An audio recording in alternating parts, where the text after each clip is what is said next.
अस्सलामुअलैकुम। देवी अपनी जगह गुस्से से दांत पीस रही थी, मुट्ठियां भींच रही थी। वो हिमालय की वादी में पहाड़ के एक गार में तन्हा थी। दूर तक कोई उसकी आवाज़ सुनने वाला नहीं था, इसलिए वो गुस्से से चीख चीख कर ब्रादर कबीर को गालियां दे रही थी और कस्में खा रही थी कि अब नए सुपर मास्टर और ट्रांसफॉर्मर मशीन तक पहुंचने की दूसरी तदाबीर करेगी। लेकिन गैर मामूली गोलियों का मोहताज बनकर ब्रादर कबीर की बातों में आकर कुत्तियां नहीं बनेगी। उसने उसे भौंकने पर मजबूर किया था, वो भी जल्दी उसे अपना ताबेदार बनाकर अपने कदमों में कुत्ते की तरह लौटने पर मजबूर कर देगी। इस तरह का चैलेंज करने के लिए वो एक बार फिर ब्रादर कबीर के पास जाने लगी तो उसकी सोच की लहरें भटकती रह गईं। अब वो समझ गई थी कि उसका दिमाग मुर्दा नहीं होता है, बल्कि वो अपनी किसी गैर मामूली सलाहियत से आवाज़, लहजा और शख्सियत तब्दील कर लेता है। वो अपनी जगह से उठकर महादेव शिव शंकर की बड़ी सी मूर्ति के पास आई, फिर महादेव के कदमों में सर रख दिया। अपने ज़हन को सिर्फ भक्ति की तरफ माइल करने लगी। ऐसा करने से मायूसी, गुस्से और तौहीन के एहसासात कम होने लगे। वो 15 मिनट तक खुद को पुरसुकून रखने और कामयाबियों की नई राहें तलाश करने की कोशिश करने लगी। फिर उसने पारस के लबो लहजे को गिरफ्त में लेकर ख्याल ख्वानी की परवाज़ की और उसके अंदर पहुंचते ही बोली, सांस ना रोकना, मैं हूं तुम्हारी असली शीतारा।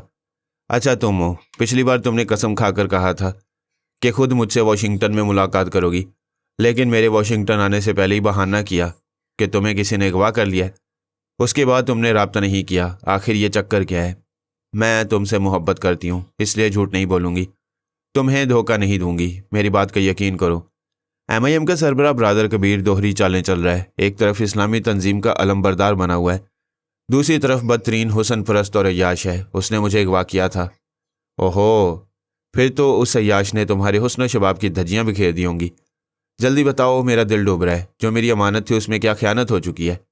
मैं मोम की मूरत नहीं हूँ, मुझे तकदीर ने तुम्हारे नाम लिखा है। वो मुझे हाथ ना लगा सका।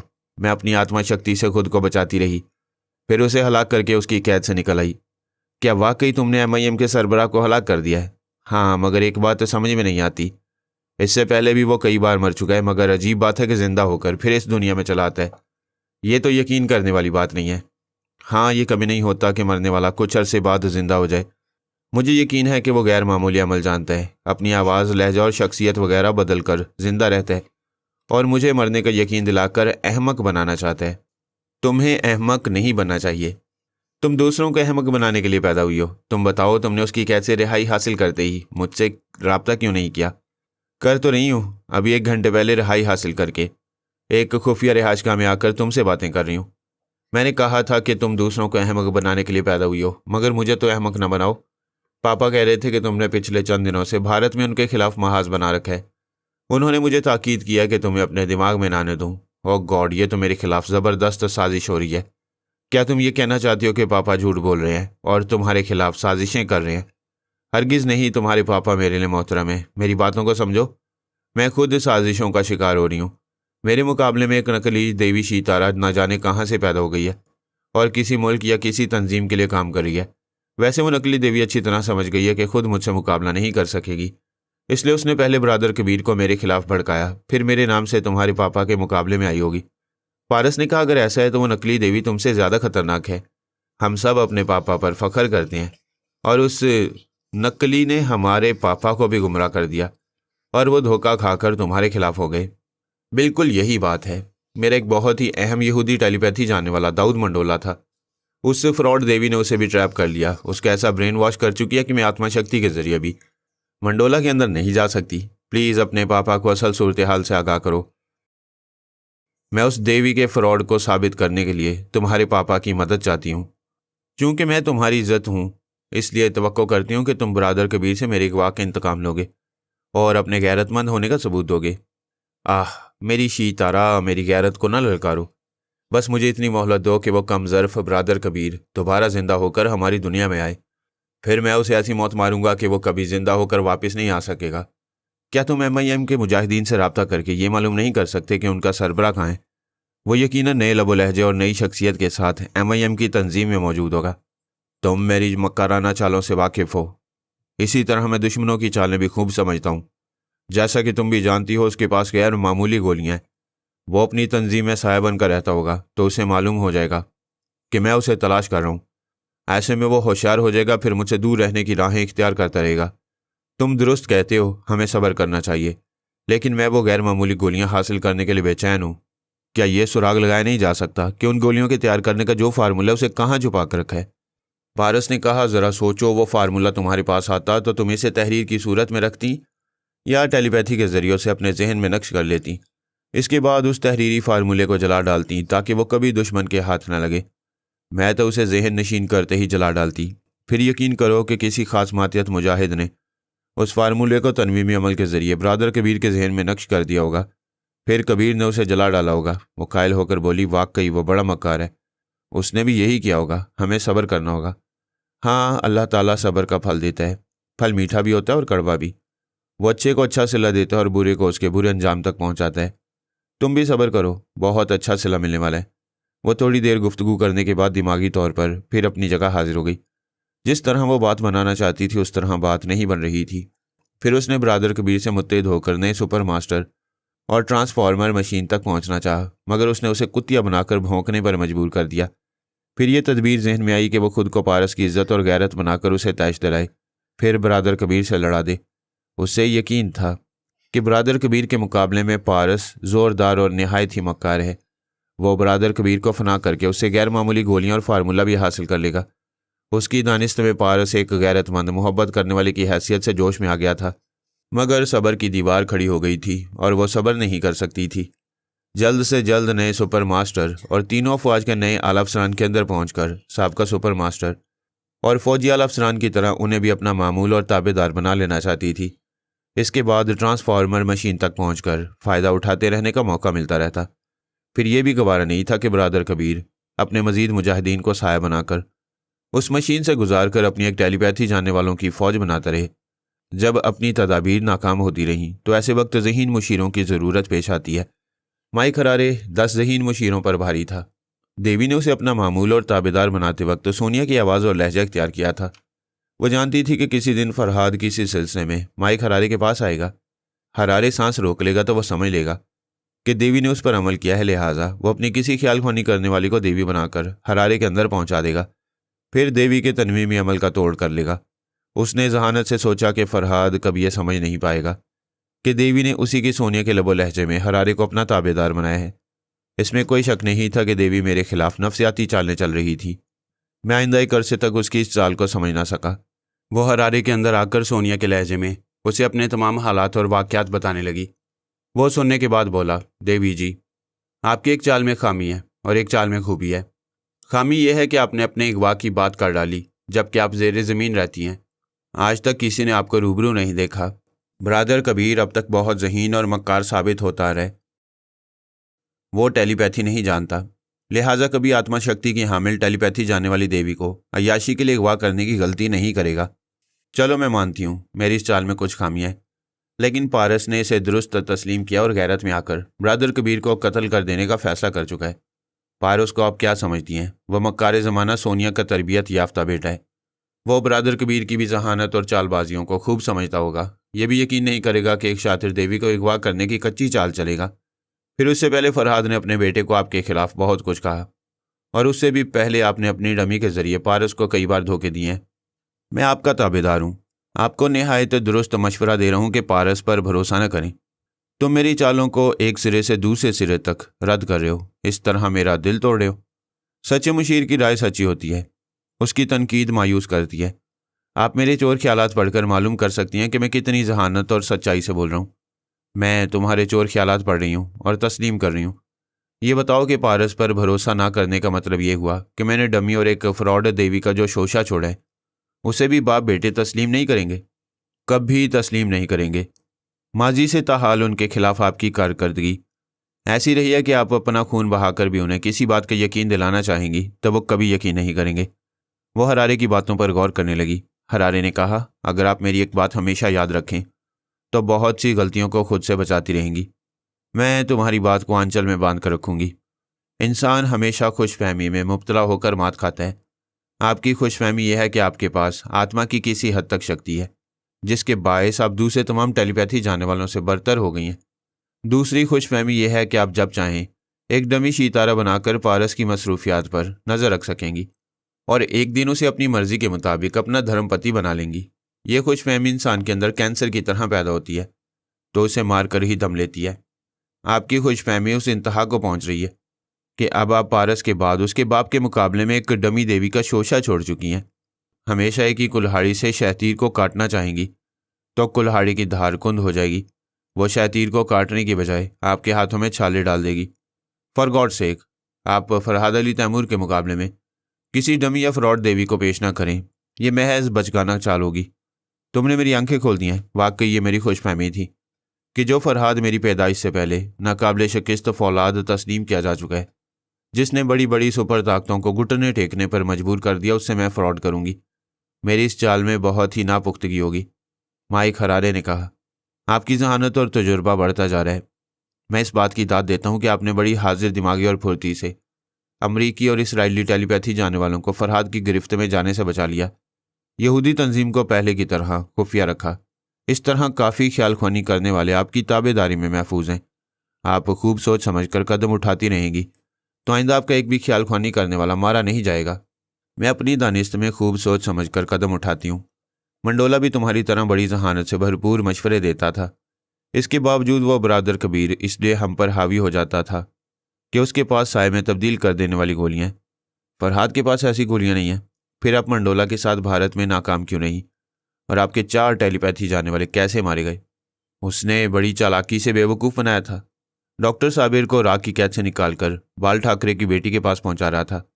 हमने अपने एक टेलीपैथी जाने वाले को डॉक्टर साबिर के पीछे लगा दिया ताकि बाल ठाकरे की बेटी तक पहुंचकर मालूम कर सकें कि फरहाद कहाँ रहता है और उससे कब मिलने आता है। ये बात हमारे ख्वाबों ख्याल में भी नहीं थी कि वो हमारे ताकुब करने वालों को होटल ताजमहल में ज़ख्मी करके उसके दिमाग से ये मालूम कर लेगा हमारे बाकी 3 टेलीपैथी जाने वाले होटल शेरटन में हैं। उसने हमारे ज़ख्मी टेलीपैथी जाने वालों के ज़रिए हमें उलझाया। उधर उसके साथियों ने हमारे तीनों ख्याल ख्वानी करने वालों को मार डाला। हरारे ने कहा, यही शतरंज की चाल होती है। अपने मुकाबिल को छोटे मोहरे के जरिए चाल में उलझाकर दूसरी तरफ से शहमात दे दी जाती है। आपके और मंडोला के दिमागों से ये बात निकल गई थी कि फरहाद किसी एक टेलीपैथी जाने वाले को जख्मी करके बाकी शेरटन में रहने वाले साथियों का पता मालूम कर लेगा। बेशक हमने इस पहलू को भुला दिया था। इस भूल ने हमें नुकसान पहुंचाया है, लेकिन जो हो चुका है उस पर मिट्टी डालो। मेरे 2 अहम मसाइल हैं, उनके हल निकालो। एक मसला तो यही है कि फरहाद भारत में है और मैं चाहती हूँ कि वो वहाँ से चला जाए। और दूसरा मसला क्या है? ये है कि किसी तरह बरादर कबीर हमारे काबू में आ जाए ताकि हमें उन गैर मामूली गोलियों का फार्मूला मिल जाए। वो चालबाज सरबरा अपने मुजाहिदीन को साया बनाकर उन्हें टेलीपैथी सिखाता रहेगा। दोनों ही मसले निहायत पेचीदा हैं। मेरा पहला दानिशमंदाना मशवरा ये है कि फरहाद से ना उलझें, उसे भारत में रहने दें। वो वहाँ रहकर मेरे देश को नुकसान पहुँचा रहे। फरहाद के बगैर भी भारत के तमाम सियासतदान अपने अपने मुफाद की खातिर देश को नुकसान पहुँचा रहे हैं। क्या भारत को आप खुशहाल मुल्क बना सकती हैं वहाँ जो गरीब गरीबतर और अमीर अमीरतर होते जा रहे हैं? क्या आप ये नाइंसाफ़ी ख़त्म कर सकती हैं? अगर मैं ऐसा नहीं कर सकती तो इसका मतलब ये नहीं है कि फरहाद जैसे दुश्मन को अपने मुल्क में रहने दिया जाए। जब आपकी समझ में ये बात आ जाएगी कि फरहाद को वहाँ से निकाल नहीं सकेंगी तो फिर दूसरी तदाबीर पर अमल करेंगी। तुम बताओ दूसरी तदाबीर क्या हो सकती हैं? यही कि सबसे पहले अकल से ये सोचना कि फरहाद भारत में क्यों है।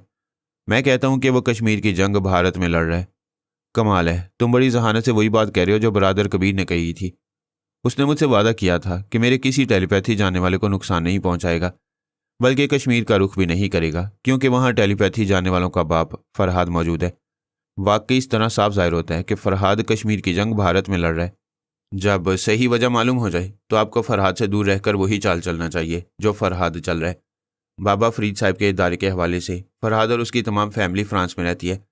उन्हें हुकूमत फ़्रांस की सरपरस्ती हासिल है, लेकिन अब तमाम यूरोपीय ममालिक की तरह हुकूमत फ़्रांस भी मुसलमानों से एलर्जिक है। भारत की तरह फ़्रांस में भी दूसरी बड़ी आबादी मुसलमानों की है। न्यू वर्ल्ड ऑर्डर के मुताबिक तमाम ईसाई और यहूदी सोच रहे हैं कि मुसलमानों की बढ़ती हुई आबादी को कैसे रोका जाए। माइक हरारे, तुम मेरे मसले को किसी और तरफ ले जा रहे हो। क्या हम यूरोप में मुसलमानों की आबादी कम करेंगे? इस बात को गहराई से सोचें। अगर आप फ़्रांस को अपना मरकज़ बना लें, वहाँ के आला हुकाम के दिमागों में ये ख्याल ठूंस दें कि बाबा साहब के दायरे के बायस फ्रांस में मुसलमानों की तादाद बढ़ रही है और आप टेलीपैथी और आत्मशक्ति के जरिए मुसलमानों की आबादी को कम कर देंगी, और बाबा साहब के दायरे में जितने टेलीपैथी जानने वाले हफ्ते में 1 दिन पेरिस आते हैं, आप उन सबको ट्रैप करके हुकूमत फ़्रांस के हवाले करेंगी तो वो आपको सर पर बिठाएंगे। जब उधर फरहाद को नुकसान होने लगेगा तो वो खुद ही भारत छोड़कर पेरिस चलाएगा। ये तो बहुत ही उम्दा चाल है। मैंने भी पढ़ा है कि फ्रांस में मुसलमानों की बढ़ती हुई आबादी पर तशवीश का इजहार किया जा रहा है।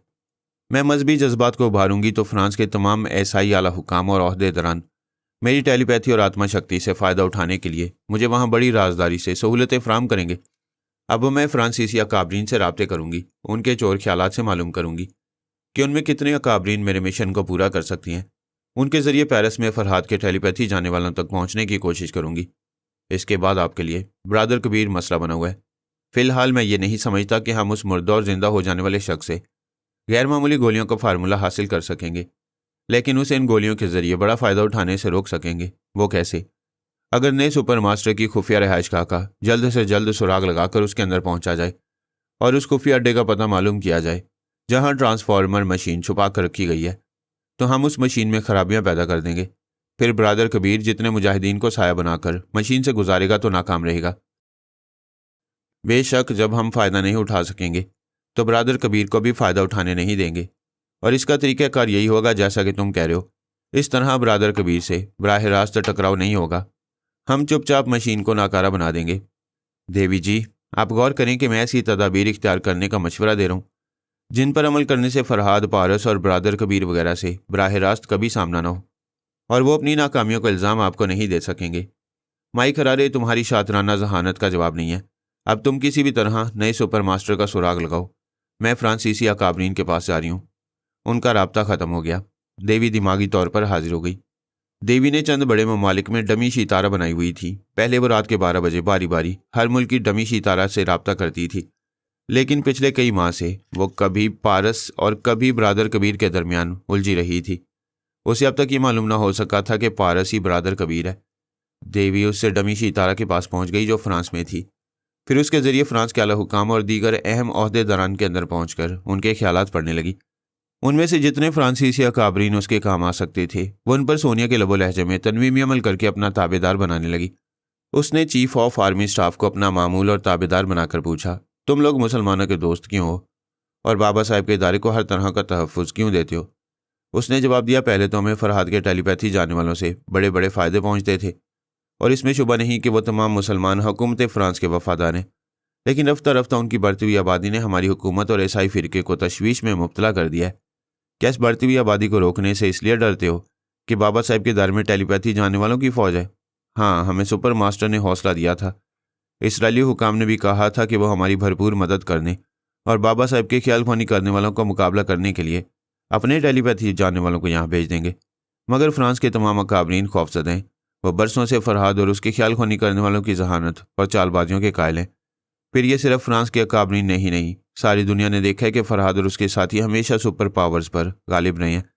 उनकी लाइफ हिस्ट्री में सिर्फ चंद नाकामी हैं। चंद ही सही, मगर नाकाम तो वो लोग भी होते हैं। फरहाद आसमान से उतरा हुआ कोई फरिश्ता या सुपरमैन नहीं है। मायूसियाँ और नाकामियाँ हर इंसान के हिस्से में आती हैं। जी हाँ, और मैं समझता हूँ कि फ्रांस जैसे बड़े और ताकतवर मुल्क की हमायत ने फरहाद और बाबा साहब के इदारे वालों के हौसले बढ़ाकर उन्हें बेशतर मामलात में कामयाब होने के मौके फराहम किए हैं। यह तुमने दानिशमंदी की बात की है। मैं टेलीपैथी में फरहाद से कुछ कम नहीं हूँ, बल्कि उससे भी ज़्यादा आत्मा शक्ति का इल्म मुझ में है। मेरे पास भी ज़हीन टेलीपैथी जानने वालों की फ़ौज है, और जो फ़ौज बाबा साहब के दायरे में छुपी रहती है मैं उसे बाहर निकालूंगी और उनके एक एक ख्याल ख्वानी करने वालों को ट्रैप करती रहूँगी। वो बड़े तहम्मुल और एतमाद से फ्रांस के तमाम अहम अफराद को अपना ताबेदार बना रही थी। पहले वो बड़े फ़ख्र से खुशफहमी में मुब्तला रहकर दुश्मनों के मुकाबले आती थी। अब माई खरारे उसे तहम्मुल और एतमाद के साथ फूंक फूंक कर कदम उठाना और कदमों तले मुखालफिन को रौंदना सिखा रहा था।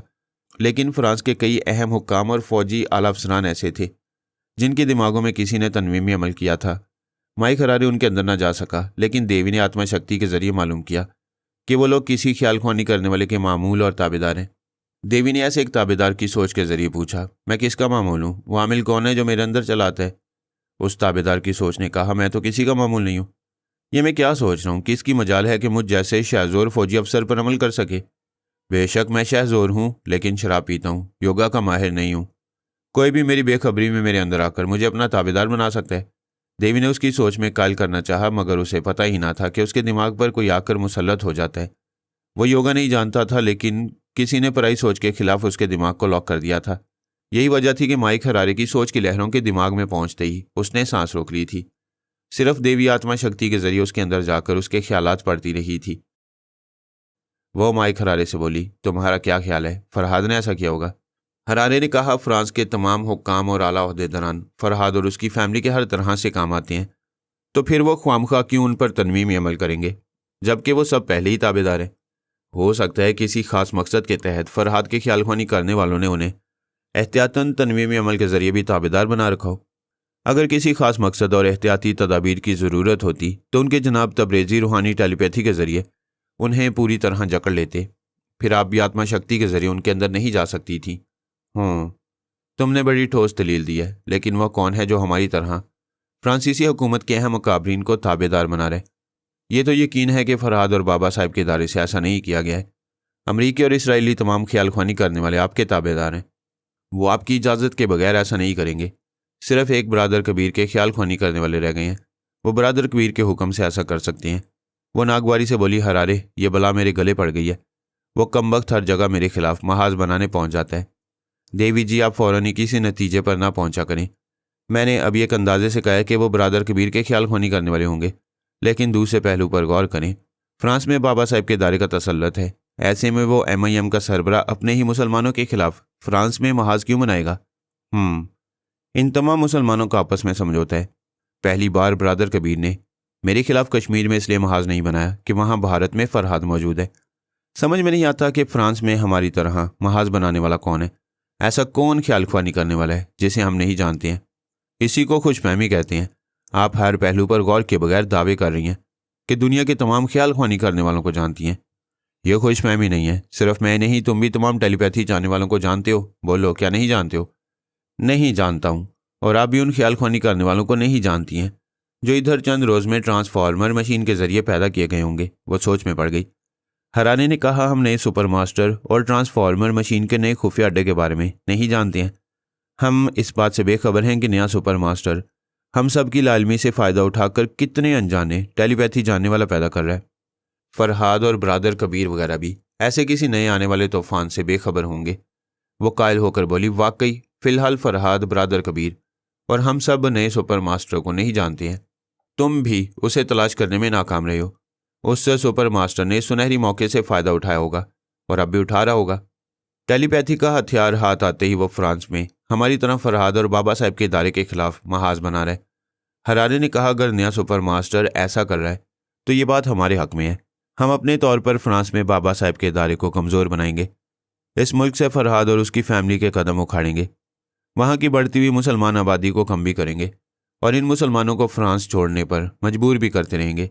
लेकिन ये जो कुछ हम करेंगे, इसके तमाम इल्ज़ामात नए सुपर मास्टर पर आयद करने की कोशिश करते रहेंगे। लेकिन सुपर मास्टर ने हमेशा खुद को रूपोश रखा और अपने टेलीपैथी जानने वालों को भी जाहिर न होने दिया, तो उस पर इल्ज़ामात कैसे आयद होंगे? आप ये सोचें कि हम पर भी इल्ज़ामात आयद नहीं होंगे, हमारे खिलाफ भी कोई सबूत नहीं होगा।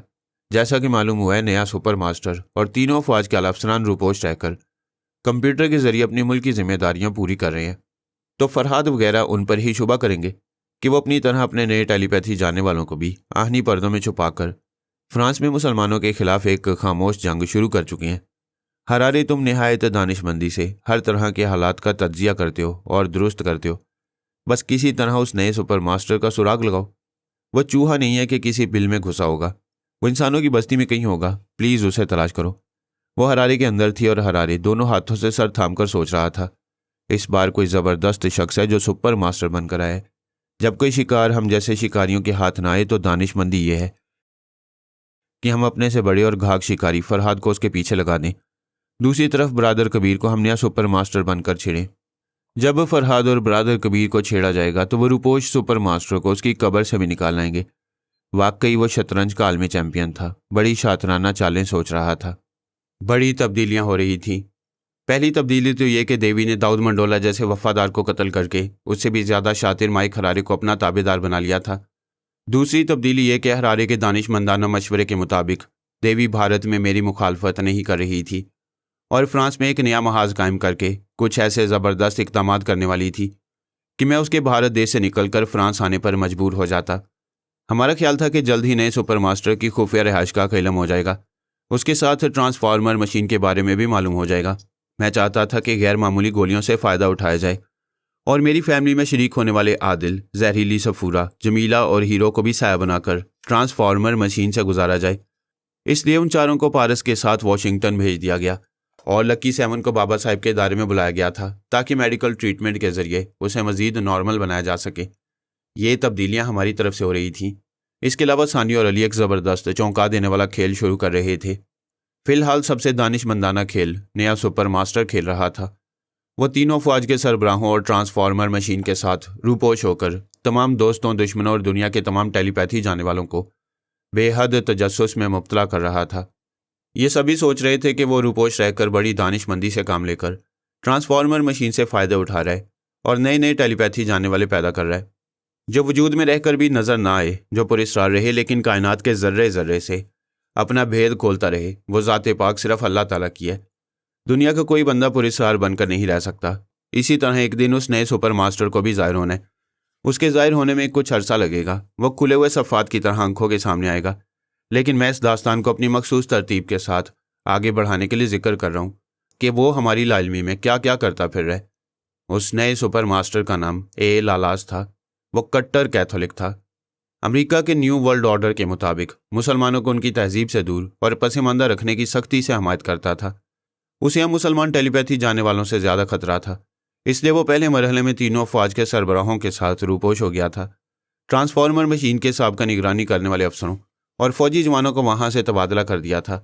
फिर इस मशीन को दूसरी जगह मुंतकिल कर दिया था। उसने सिर्फ 10 घंटों में बड़े अहम कारनामे अंजाम दिए। पाशा जिस्मानी और दिमागी तौर पर फौलाद था।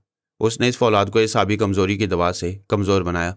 फिर अपने एक हैप्नोटिज्म के माहिर को समझाया कि तनवीमी अमल के ज़रिए उसकी आवाज़ और लहजा बदल दिया जाए ताकि देवी आत्मा शक्ति के ज़रिए भी पाशा के नए लबो लहजे और नई शख्सियत तक ना पहुँच सके। ऐसे वक्त देवी दूसरे मामलात में उलझी हुई थी। उसे इत्मीनान था कि अमरीकी टेलीपैथी जानने वाले पाशा और आंद्रे फोक उसके ताबेदार रहेंगे और कोई दूसरा टेलीपैथी जानने वाला उसके अंदर नहीं पहुँच सकेगा। लेकिन एसाबी कमज़ोरी ने हैप्नाटाइज करने वाले को उसके कमज़ोर दिमाग पर हावी होने का मौका दिया। उस आमिल ने उसे मामूल बनाकर नए सुपर मास्टर का ताबेदार बना दिया। सुपर मास्टर ए लालास एक माहिर मैकेनिक भी था। ट्रांसफार्मर मशीन के एक एक फंक्शन को अच्छी तरह समझता था। उसने तीनों अफवाज के सरबराहों को भी अच्छी तरह सिखा दिया कि मशीन को किस तरह हैंडल करना चाहिए। फिर उन्होंने कामयाबी से उसे हैंडल किया। सुपर मास्टर ए लालास को पहले पाशा के साथ उस मशीन से गुजारा गया। इसके बाद 3 दिनों में वो तीनों अफवाज के सरबराह भी मशीन से गुजरे। इस तरह चारों ने पाशा की तरह गैर मामूली समात व बसारत और हैरत अंगेज़ जिस्मानी कुव्वतों के साथ टेलीपैथी का इल्म भी हासिल कर लिया। वो चारों अच्छी तरह जानते थे कि देवी अगर उनकी आवाज़ सुनेगी तो उनके दिमागों में भी पहुंच जाएगी। पाशा पर भरोसा नहीं था कि वो गूंगा बहरा बनकर रहेगा। मिलिट्री हेडक्वार्टर में रहकर तो देवी किसी के ज़रिए उसके नए लबो लहजे को सुन लेगी और ये मालूम कर लेगी कि वह मशीन कहाँ छुपाई गई है। सुपर मास्टर ए लालास मुसलमान टेलीपैथी जाने वालों को ख़त्म कर देना चाहता था। वह पाशा को भी ख़त्म कर देता, लेकिन उसने सोचा वो रोबोट टेलीपैथी जानने वाला और गैर मामूली समात व बसारत रखने वाला अक्सर काम आता है, फिर कभी उसकी ज़रूरत पेश आ सकती है। लिहाजा उसे इस तरह जिंदा रखा जाए कि देवी उसके ज़रिए आइंदा किसी भी अमरीकी ख्याल ख्वानी करने वाले तक ना पहुंच सके। ए लालास एक पागल खाने से एक नहायत ही नाकाबिले इलाज पागल को राजदारी से मशीन के पास लाया। फिर उसे मशीन के फाइल बेड पर सुलाया और पाशा को मफूल बेड पर सुलाकर मशीन को ऑन किया, जिसके नतीजे में पाशा सही उल दिमाग ना रह सका। वो भी नाकाबिले इलाज पागल बन गया। इसके बाद उसे भी पागल खाने पहुंचा दिया गया। इस तरह ए लालास राजदारी के तमाम मराहल से गुजर चुका था। पाशा के बाद अमेरिका में देवी का ताबेदार टेलीपैथी जाने वाला सिर्फ आंद्रे फोक रह गया था।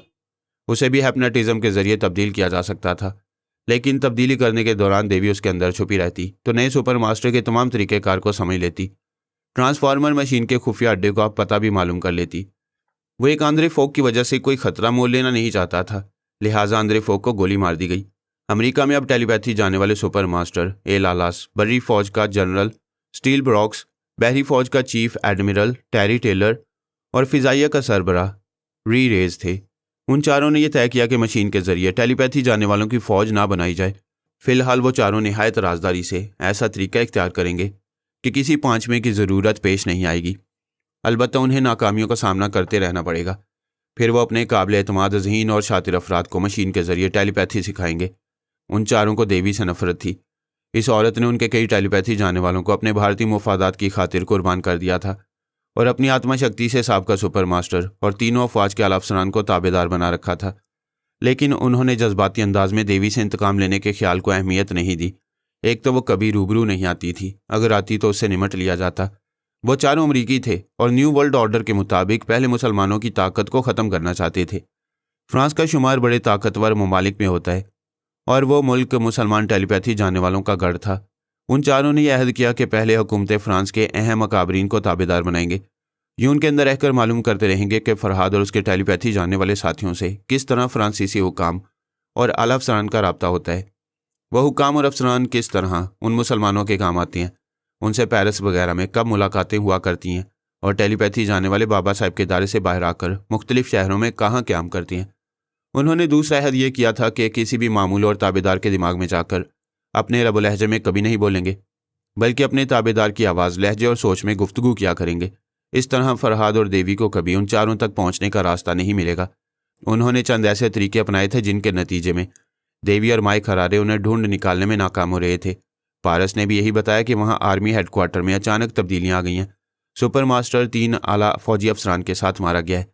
उसकी जगह नया सुपर मास्टर और तीनों फौज के आला अफसरान बड़ी राजदारी से काम कर रहे हैं।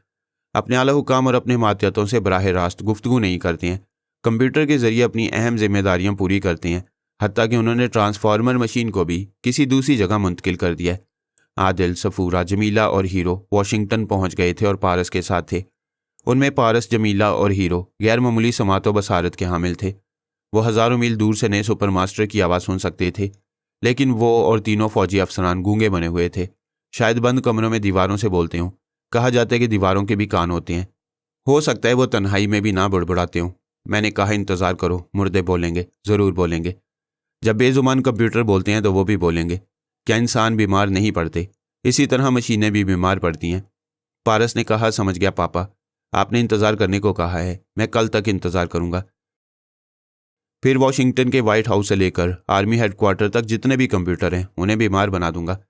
तमाम टेलीफोन लाइनों को नाकारा बना दूंगा। फिर वाइट हाउस में ऐसी गड़बड़ करूंगा कि वो नया सुपर मास्टर सूरत हाल को समझने के लिए ज़रूर मुतलका अहदेदारों से बोलेगा। बनावटी आवाज़ और लहजे में सही, मगर बोलने की इब्तदा करा दूंगा। वो मेरे दिमाग से निकलकर शहनाज के पास गया। हेलो शहनाज, कैसे गुजर रही है? वो बोली, जैसे आवाज़ के बगैर गूंगी ज़िंदगी और आंखों के बगैर रंगीन नज़ारे गुजरते हैं। तुम कब मेरी आवाज़ और मेरी आंखें बंद कराओगे? पापा की फैमिली में आने वाली दुल्हनों को इंतज़ार की ऐसी आजमाइश से गुजरना पड़ता है। जब हम किसी मुहिम पर निकलते हैं तो वापसी का वक्त सिर्फ खुदा ही जानता है।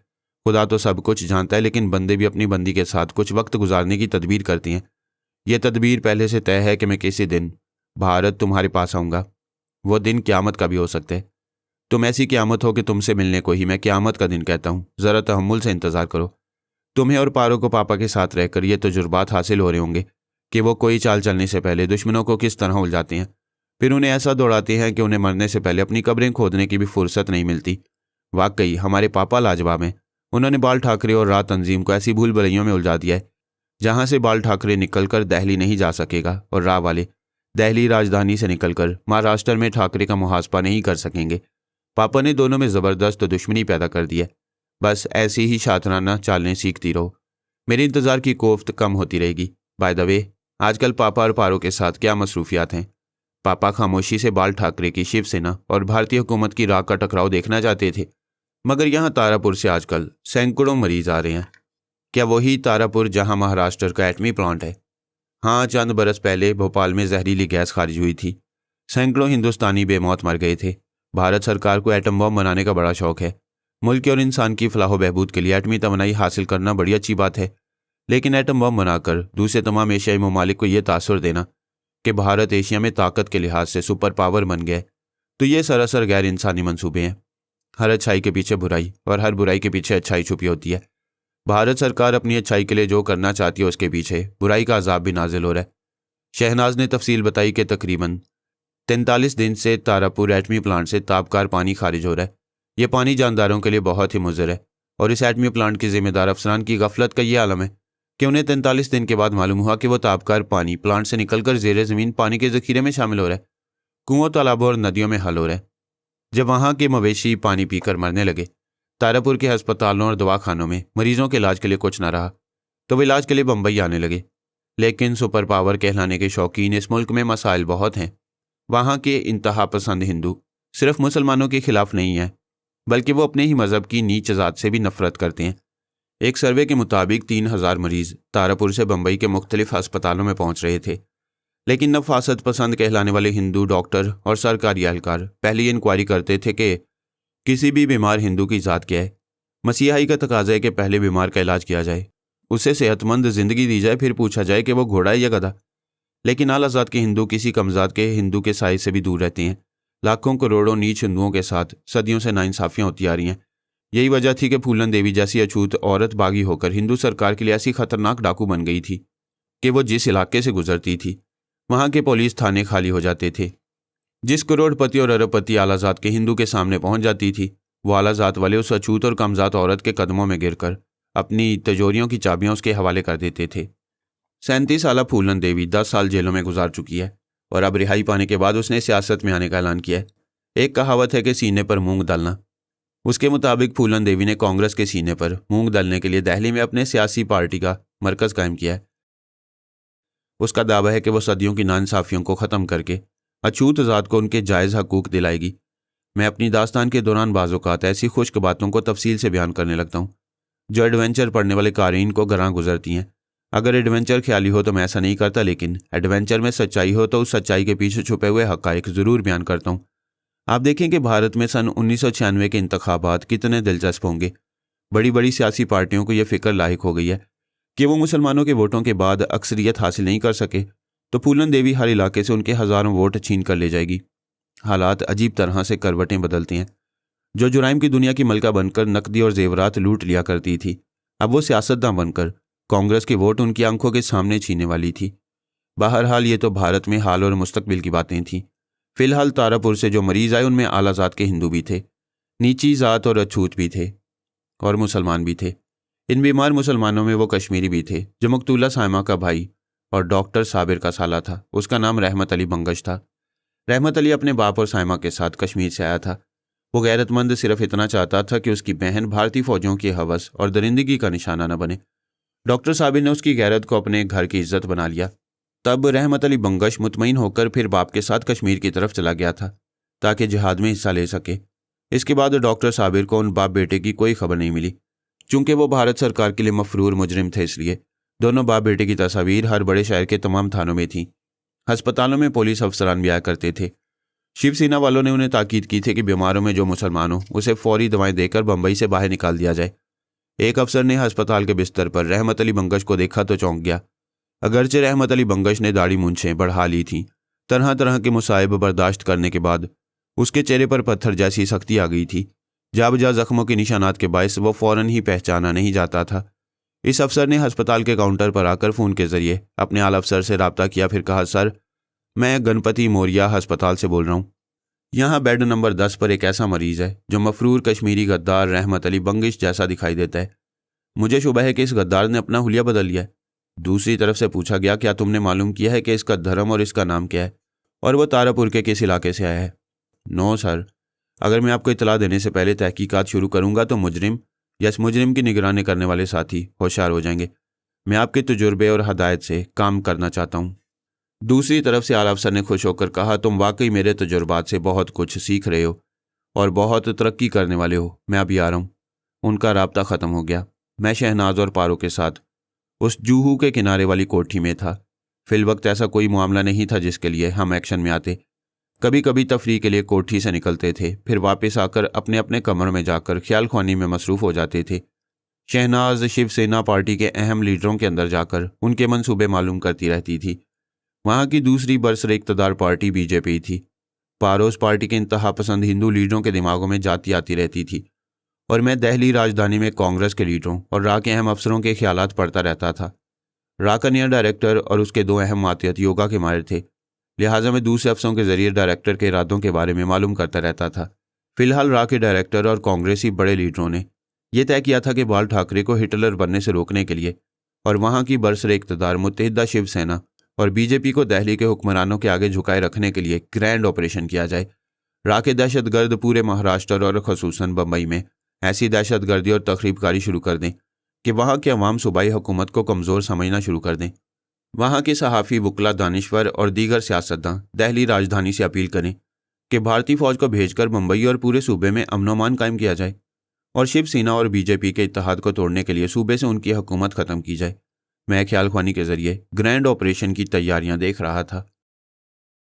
मेरी यह हिकमत अमली कामयाब हो रही थी कि जो भारतीय फौज कश्मीर में मुसलमानों पर जुल्म ढा रही थी, अब इस फौज का एक हिस्सा महाराष्ट्र में अपने ही हिंदुओं को कुचलने वाला था। ऐसे वक्त शहनाज ने आकर कहा, पापा, मकतूला साइमा का भाई रहमत अली बंगिश गिरफ्तार हो गया है। वो तारापुर से बीमार होकर यहाँ इलाज के लिए आने पर मजबूर हो गया था। मैं शहनाज के जरिए उस पुलिस के आला अफसर के अंदर पहुंचा जिसने रहमत अली के बेड के अतराफ और बेड के अंदर और बाहर पुलिस का पहरा लगा दिया था। वो फ़ोन पर महाराष्ट्र के मुख्यमंत्री से कह रहा था, ये रहमत अली बंगश भारतीय हुकूमत का मुजरिम है, इसे सेहतयाब होते ही दिल्ली पहुंचाना होगा। मुख्यमंत्री ने कहा, क्या हम महाराष्ट्र के हुक्मरान भारतीय नहीं हैं? क्या यहाँ भारतीय हुकूमत नहीं है? अगर है तो यह बंगश हमारा मुजरिम है। सर, आप दुरुस्त कहते हैं, लेकिन रहमत अली बंगश की तस्वीरें राव वालों ने तमाम थानों में पहुंचाई थी और ताकीद की थी कि मुजरिम को गिरफ्तार करते ही उनके हवाले किया जाए। उसे सख्त पहरे में रखो। अगर वो फरार होगा या किसी बहाने राव वालों के हवाले किया जाएगा तो उसकी जगह तुम्हें सजाए मौत भी मिल सकती है।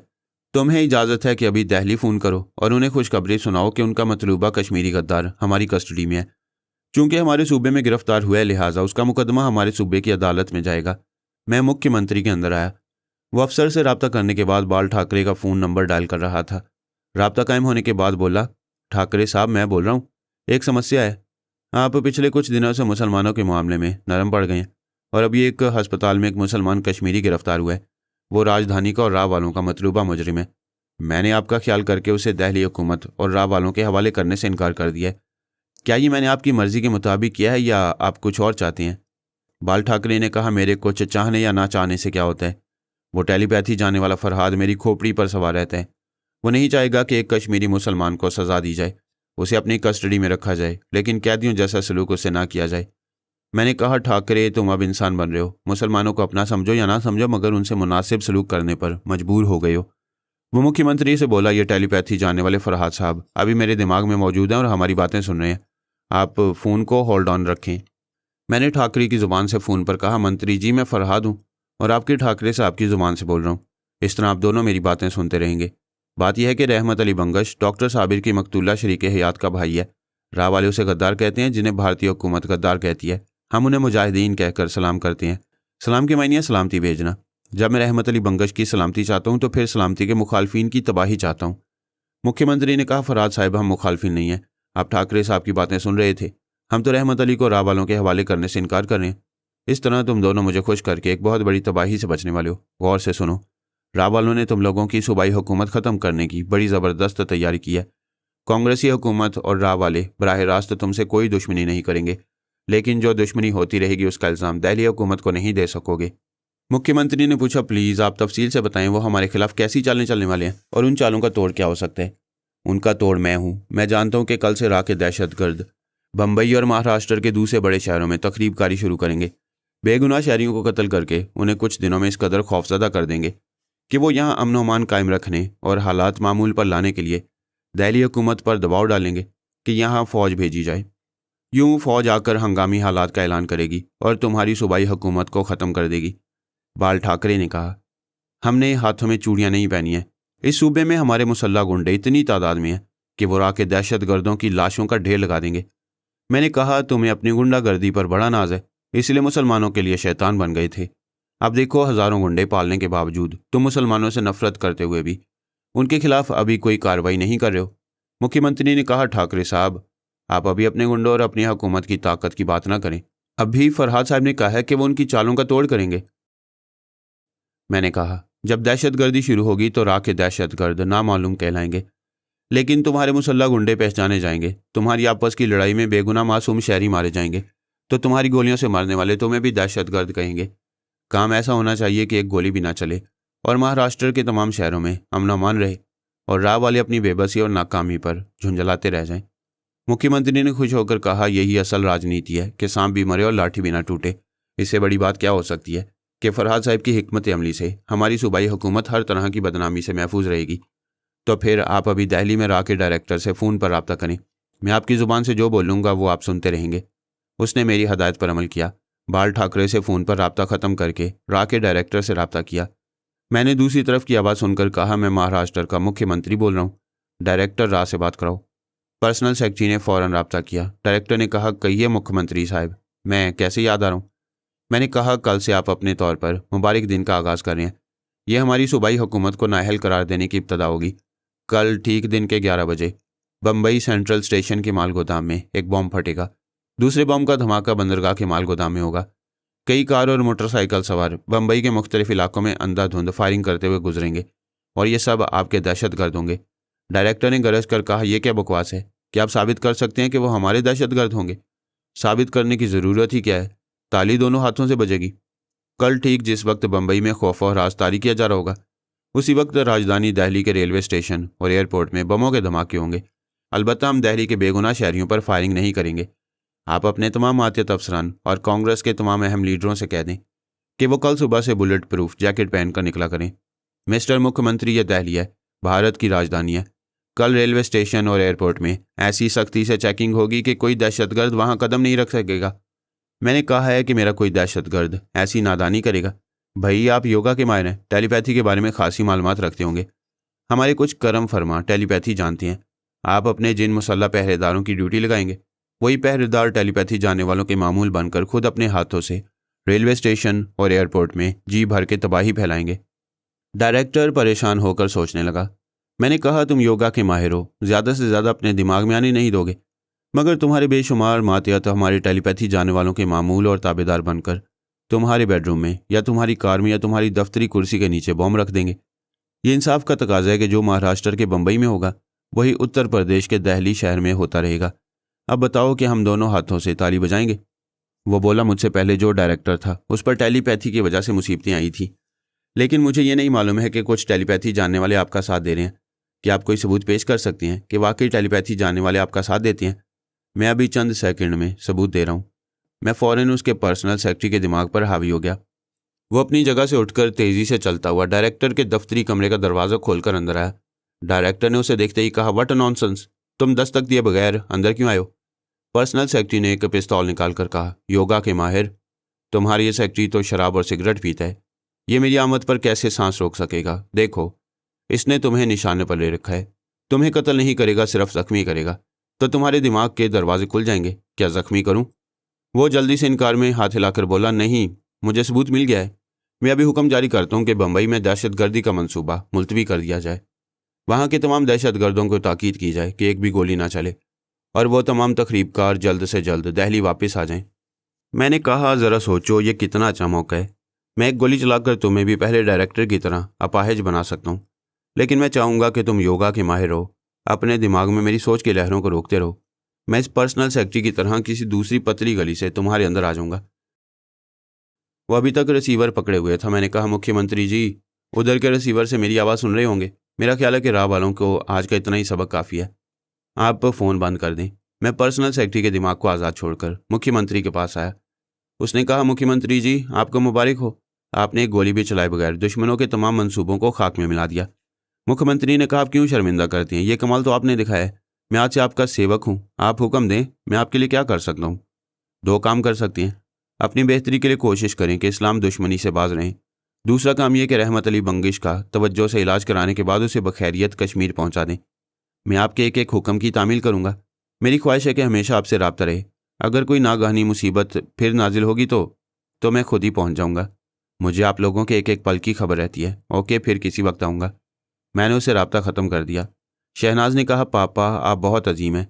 आपने बम्बई के एक शहरी को भी हलाक नहीं होने दिया और दुश्मनों के लश्कर का रुख फेर दिया। मैंने पूछा, अब ये बताओ कि कांग्रेसी हुक्मरानों और राह वालों का रद्द-ए-अमल क्या होगा? सीधी सी बात यही समझ में आती है, वो इलेक्शन से पहले महाराष्ट्र में शिवसेना और बीजेपी की मुतहदा हुकूमत को नाअहल साबित करने का कोई ना कोई हरबा ज़रूर इस्तेमाल करेंगे। आपकी मौजूदा कार्रवाई ने उन्हें आर्जी तौर पर खामोश बैठने पर मजबूर किया है। यही तो मैं पूछ रहा हूँ।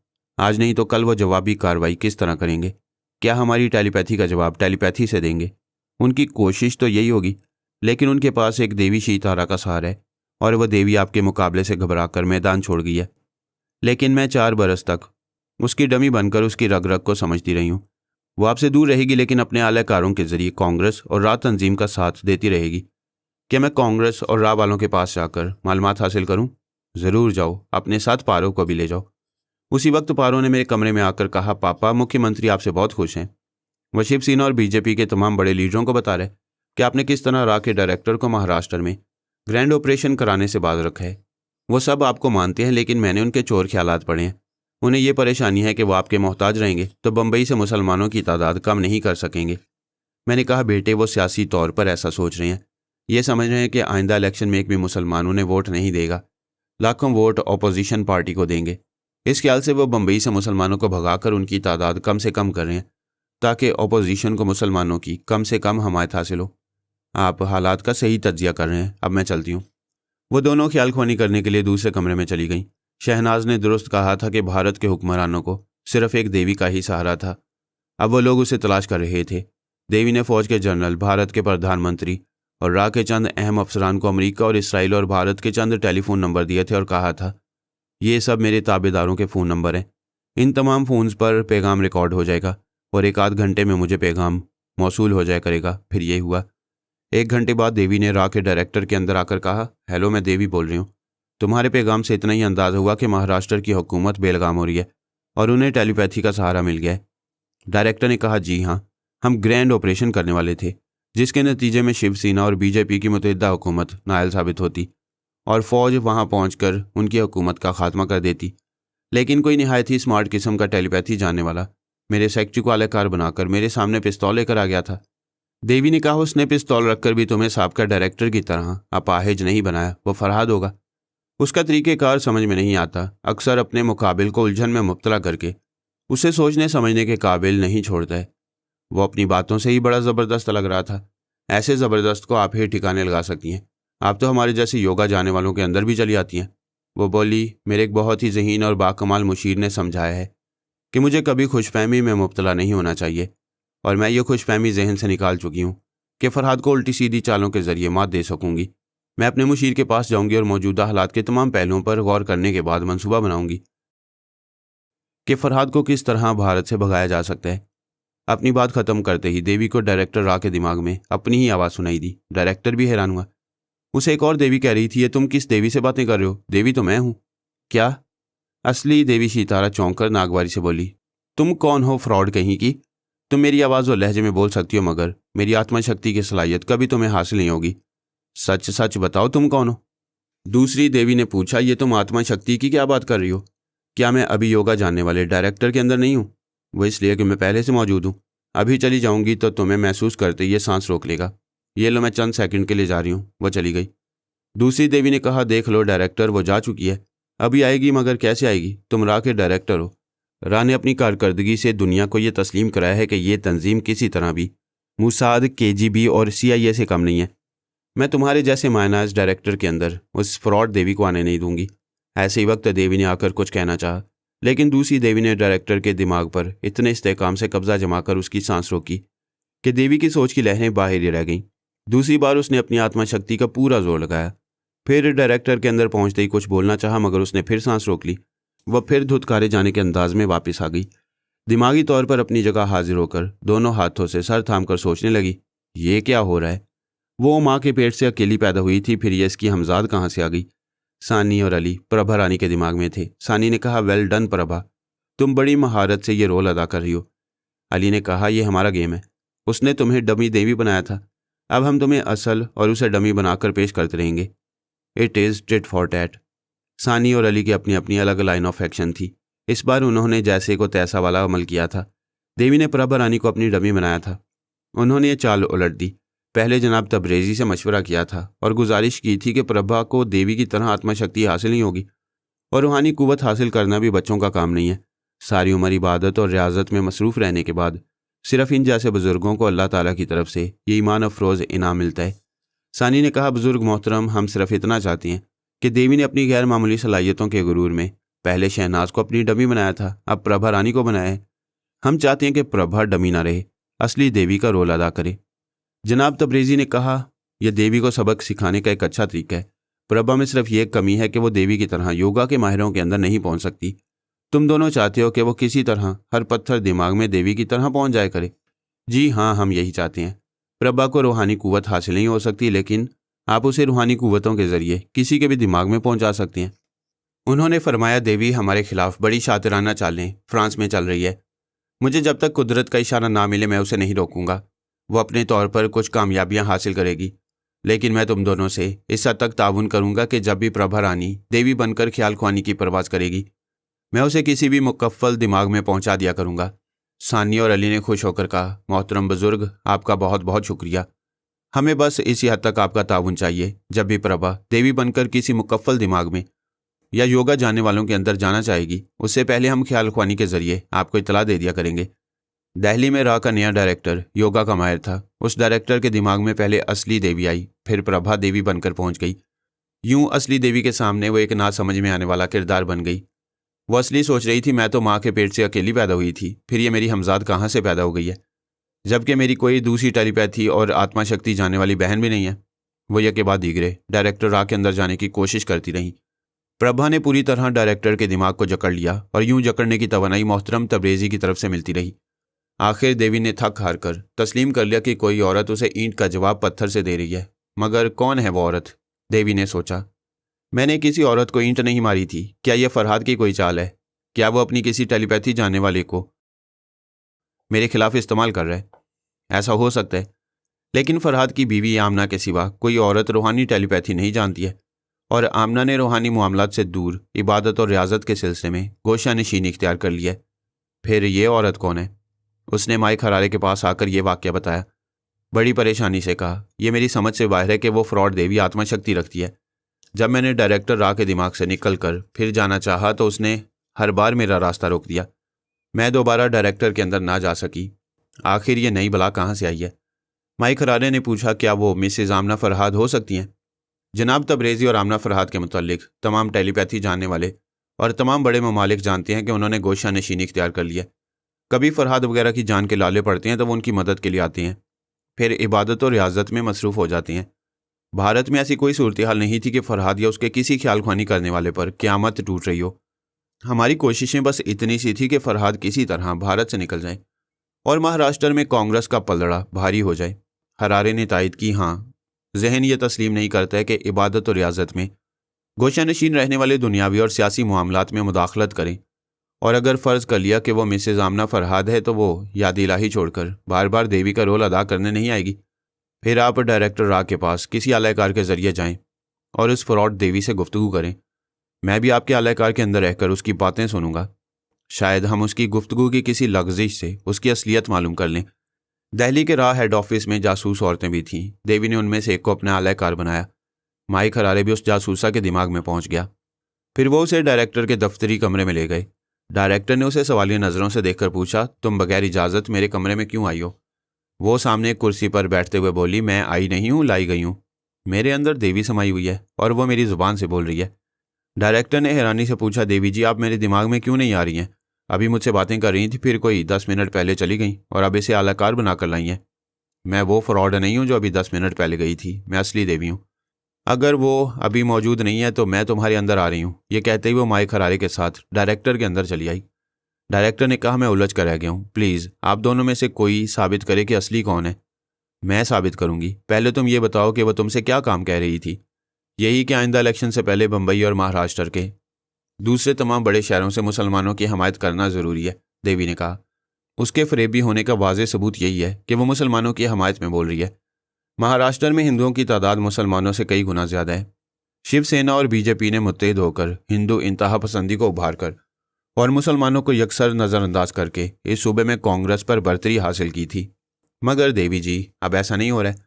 मुसलमानों का जानी दुश्मन बाल ठाकरे आजकल मुसलमानों के खिलाफ कोई मुहिम नहीं चला रहे। उसकी शिवसेना पार्टी भी फिलहाल मुसलमानों से छेड़छाड़ नहीं कर रही है। वो देवी जो थोड़ी देर पहले मेरे अंदर थी, वो कह रही है कि भारत सेकुलर स्टेट होने का दावा करता है, लेकिन हिंदुस्तान में होने वाले हिंदू मुस्लिम फसादात ने झूठे सेकुलरिज्म का भांडा फोड़ दिया है। हिंदुस्तान के तमाम मुसलमानों ने भी ये समझना शुरू कर दिया है कि जो सियासी पार्टी मुसलमानों के खून से होली खेलना बंद करेगी और उनकी मसाजिद शहीद कर देने की मुतस्सिबाना सरगर्मियों से बाज रहेगी, मुसलमान उसी पार्टी को वोट देंगे। और इस तरह भारत से बाहर दुनिया में यह तस्लीम किया जाएगा कि भारत एक सेकुलर स्टेट है। मजहब और ज़ात पात से बालातर होकर फूलन देवी जैसी अछूत को लोकसभा में पहुंचने से नहीं रोका जा रहा है। देवी ने डायरेक्टर रा से कहा, सियासी तारीख में ये देखा जाता है कि अब से पहले वाली पार्टी ने कौन सा तरीक़ाकार इख्तियार करके कामयाबियां हासिल की थी। महाराष्ट्र के सूबे में मुसलमानों को कुचल के रही शिवसेना और बीजेपी की मुतहदा पार्टियों से बढ़तरी हासिल की जा सकती है। देखिए, यह सियासी मामला है। पहले ये मसला तो हल करें कि आप में से कौन असली और कौन नकली। हिंदुओं की हमायत में बोलने से, मुसलमानों की मुखालफत करने से असली देवी की शनाख्त नहीं हो सकेगी। तुम राज जैसी तंजीम के डायरेक्टर हो। ये तंजीम भारत के हुक्मरानों पर भी हुकूमत करती है और देश के दुश्मनों से सिर्फ देश के अंदर ही नहीं, बाहर भी दुनिया के बेशतर ममालिक में मुकाबला करती है। अगर तुम असली देवी को नहीं पहचानोगे तो दुश्मनों से बहुत बड़ा धोखा खाओगे। वो देवी मुसलमानों की शरारत और चालबाजी से आती है। अगर ऐसा है तो फ्रॉड देवी मुसलमान होगी। वो असली देवी की तरह हमारे धर्म, रामायण और गीता वगैरह के मुतालिक ज़्यादा कुछ नहीं जानती होगी। देवी ने कहा, यह एक बहुत ही अहम नुक्ता है। लोग एक दूसरे के मज़हब के मुतालिक तो ऊपरी हद तक जान सकते हैं, मगर गहराई तक नहीं जान सकते। मैं एक ब्राह्मण की बेटी हूँ। मैं उससे धर्म के बारे में एक सवाल भी करूँगी तो वह जवाब नहीं दे सकेगी। उसकी बात खत्म होते ही दूसरी देवी की सुरीली आवाज़ सुनाई दी। वह बड़े सुर और लय में बोल रही थी, ओम नमः शिवाय, ओम नमः शिवाय। असत फिर असत है। ऐ मूर्ख देवी, मुझसे जो सवाल करना चाहती है कर ले। मेरे जवाब से तेरे मन का खोट निकले या ना निकले, मैं अपने देश सेवक डायरेक्टर रा के मन से खोट निकाल दूंगी। देवी ने कहा, मालूम होता है तू भारतीय फिल्में ज़्यादा देखती है, इसलिए ऐसे आम हिंदी अल्फाज इस्तेमाल कर रही है। क्या तुझे नशकाम करम के मायने मालूम है? असली देवी शीतारा को यह मालूम नहीं था कि उसके मुकाबिल जो देवी बनकर आई है वो प्रभा रानी है, और एक हिंदू होने की हैसियत से वो अपने धर्म को बहुत गहराई तक समझती है। उसने कहा, नशकाम करम के मायने है कि हम जो काम करें खुदा और भगवान के नाम पर करें। हमें हर काम पज्ञा यानी कुर्बानी समझकर करना चाहिए। ऐसा दुरुस्त जवाब सुनकर देवी पहले हैरान हुई, फिर बोली, क्या तू हमें भगवत गीता का अध्याय 3 और श्लोक 33 सुना सकती है? प्रभा ने कहा, तू जिस अध्याय और श्लोक को पूछ रही है उसे श्री कृष्ण भगवान ने तेरे ही जैसी मगरूर औरत के लिए कहा है कि कोई इल्म से लाख पुरनूर है मगर अपनी फितरत से मजबूर है। बशर अपनी फितरत बदलता नहीं, यहाँ जबर से काम चलता नहीं। प्रभा रानी ने उसका मतलूबा अध्याय और श्लोक सुनाने के बाद कहा, अयो धोखेबाज देवी, मैं धर्म के बारे में मुश्किल से मुश्किल सवालों के जवाब देती रहूंगी, लेकिन तू कभी सही जवाब नहीं देगी कि तेरा ताल्लुक ऐसी किसी तंजीम से है जो हमारे भारत देश की दुश्मन है। लेकिन मैंने किसी हद तक मालूम कर लिया कि तू कौन हो सकती है। डायरेक्टर आर ने कहा, देवी जी आप महान हैं, प्लीज़ आप बताएं कि आपने फ्रॉड देवी के मुतालिक क्या अंदाज़ा लगाया। प्रभा रानी ने कहा, यही कि मैंने कई जगहों पर अपनी कई डमी शीतारा बनाई हुई हैं। फिल वक्त 5 ममालिक के 5 बड़े शहरों में मेरी तमाम डमियों को मौजूद रहना चाहिए, लेकिन फ्रांस के शहर पेरिस से मेरी एक डमी शीतारा कई दिनों से गायब है। मैं उसका खोज लगाने उसके दिमाग में जाती हूँ तो वह सांस रोक लेती है। ऐसे वक्त मेरी आत्मा शक्ति काम नहीं आती है। इससे मैंने अंदाज़ा लगाया कि यह पेरिस की वही डमी शीतारा है जो एक बरस पहले तिब्बत के आत्मा योगा के पाठशाला में थी और आत्मा शक्ति हासिल करने के मरहलों से गुजरने की मशकें किया करती थी। मैं इसे अपनी डमी बनाकर तिब्बत से लाई थी, तब इसने मुझसे यह हकीकत छुपाई थी कि उसे आत्मा शक्ति में कमाल हासिल हो गया। आखिर ये सचमुच की देवी बनने और मेरी जगह हासिल करके मेरे भारत देश को नुकसान पहुंचाने आई है। देवी गुस्से से उसे गालियां देने लगी। प्रभा रानी ने कहा, हम दोनों राह के एक जिम्मेदार डायरेक्टर के दिमाग में है। यह दिमाग एक अदालत है और अदालत में गालियां नहीं दी जाती, ठोस दलाइल और सबूत पेश किए जाते हैं। डायरेक्टर ने तायद में कहा, बेशक महान देवी ने तुम्हारे धार्मिक सवालों के जवाब दिए, मगर तुम जवाब ना देकर गुस्सा दिखा रही हो और गालियां दे रही हो। इस तरह जाहिर हो रहा है कि तुम्हारा ताल्लुक तिब्बत से है। तुमने पहले देवी की डमी बनकर देवी जी को धोखा दिया, 1 बरस तक डमी बनकर उनके तमाम मामलात को समझती रही, और अब खुद देवी बनकर मेरे अंदर आकर मुझे धोखा दे रही हो। हरारे ने देवी को अपने अंदर बुलाकर कहा, आप तैश में आएंगी और उस फ्रॉड देवी के सवालात के जवाबात नरमी और संजीदगी से नहीं देंगी तो आपकी वो दुश्मन कामयाब होकर खुद को असली और आपको नकली देवी साबित कर देगी। हरारे, तुम देख रहे हो कि वो किस तरह बातें बनाकर मेरी जगह हासिल कर रही है। ये मैं कैसे बर्दाश्त करूं? कैसे मालूम करूं कि वो चुड़ैल की बच्ची कौन है? मैंने कहा था उसके बारे में कुछ ना कुछ रफ्ता रफ्ता मालूम होगा। हमें एक बात मालूम हो गई है कि हिंदू धर्म के मुतालिक इतनी गहरी मालूमात रखने वाली मुसलमान नहीं है। मैं यकीन से कहता हूँ कि वो हिंदू है, और अगर वो हिंदू है तो फिर वो आपकी साबका मामूला और ताबेदार प्रभा रानी है जिसे अगवा करके ले जाने का दावा ब्रादर कबीर ने किया है। वो एकदम से चौंककर सोच में पड़ गई। हरारे ने कहा, भारत में आपका मुखालिफ फरहाद है, इसलिए आप फरहाद और बाबा साहब के दायरे से सोच रही थी। यूं हम दोनों ने ही प्रभा रानी को बुला दिया था। वाकई अब एक एक बात वाजे हो रही है। ब्रादर कबीर बहुत पुरस्कार है, अपनी आवाज़, लहजा और शख्सियत बदल लेता है और अपनी मजीद गैर मामूली सलाहियतों को छुपाए रखता है। मुझे शुबा है कि उसने भी साया बनकर ट्रांसफार्मर मशीन से गुजरकर टेलीपैथी का इल्म हासिल किया है। उसे योगा जानने वालों के अंदर पहुंचने का कमाल हासिल होगा और वह प्रभा रानी को देवी बनाकर डायरेक्टर के अंदर पहुंचा रहा है। ये तय है कि हम नकली देवी के सिलसिले में बाबा साहब के इदारे की तरफ भटक रहे हैं। उस प्रभा रानी का ताल्लुक MIM के सरबराह बरादर कबीर से है। रूहानी टेलीपैथी के जरिए मिसेज आमना फरहाद नहीं बल्कि बरादर कबीर उसे मुकफ्फल दिमाग के अंदर पहुंचाता है। प्लीज़ आप मिस्टर कबीर से बात करें, शायद कुछ और मालूमात हासिल हो जाएं। वो अपनी आदत के मुताबिक पिछली बार खुद को मुर्दा साबित कर चुका है। मुझे उसके नए लबो लहजे का इल्म नहीं है। आप पुराने लबो लहजे को ही गिरफ्त में लेकर उसके अंदर पहुंचने की कोशिश करें। वो नहीं मिलेगा तो प्रभा रानी के साहब का लबो लहजे को गिरफ्त में लेकर उसके अंदर पहुंचने की कोशिश करें। देवी ने कहा, बड़ी मुश्किल है। प्रभा ने फिलहाल मेरा ही लबो लहजा अपनाया है। मैं अपने लबो लहजे के जरिए अपने अंदर ही पहुंचूंगी, फिर भी कोशिश करती हूँ। उसने बरादर कबीर के मुर्दा लबो लहजे को याद किया, फिर ख्याल ख्वानी करके उसके अंदर आई तो वो जो मुर्दा हो गया था जिंदा मिला। पारस ने गहरी सांस लेकर पूछा, अच्छा तो तुम हो, मेरा पीछा नहीं छोड़ोगी? देवी ने कहा, तुम एक ही बार क्यों नहीं मर जाते? मुझे बताओ तुम्हारी जान किस तोते में है? मैं उस तोते की गर्दन मरोड़ दूंगी। ताज्जुब है, अभी 1 मिनट पहले आकर बड़े प्यार से बातें कर रही थी और अब दुश्मने जां बनकर बदलते हुए तेवर दिखा रही हो। बकवास मत करो, मैं 1 मिनट पहले नहीं आई थी, तुम फ्रॉड कर रहे हो। पहले प्रभा रानी को मुझसे छीन कर ले गए, अब उस डमी को असली देवी बनाकर रा के डायरेक्टर को जा रहे हो।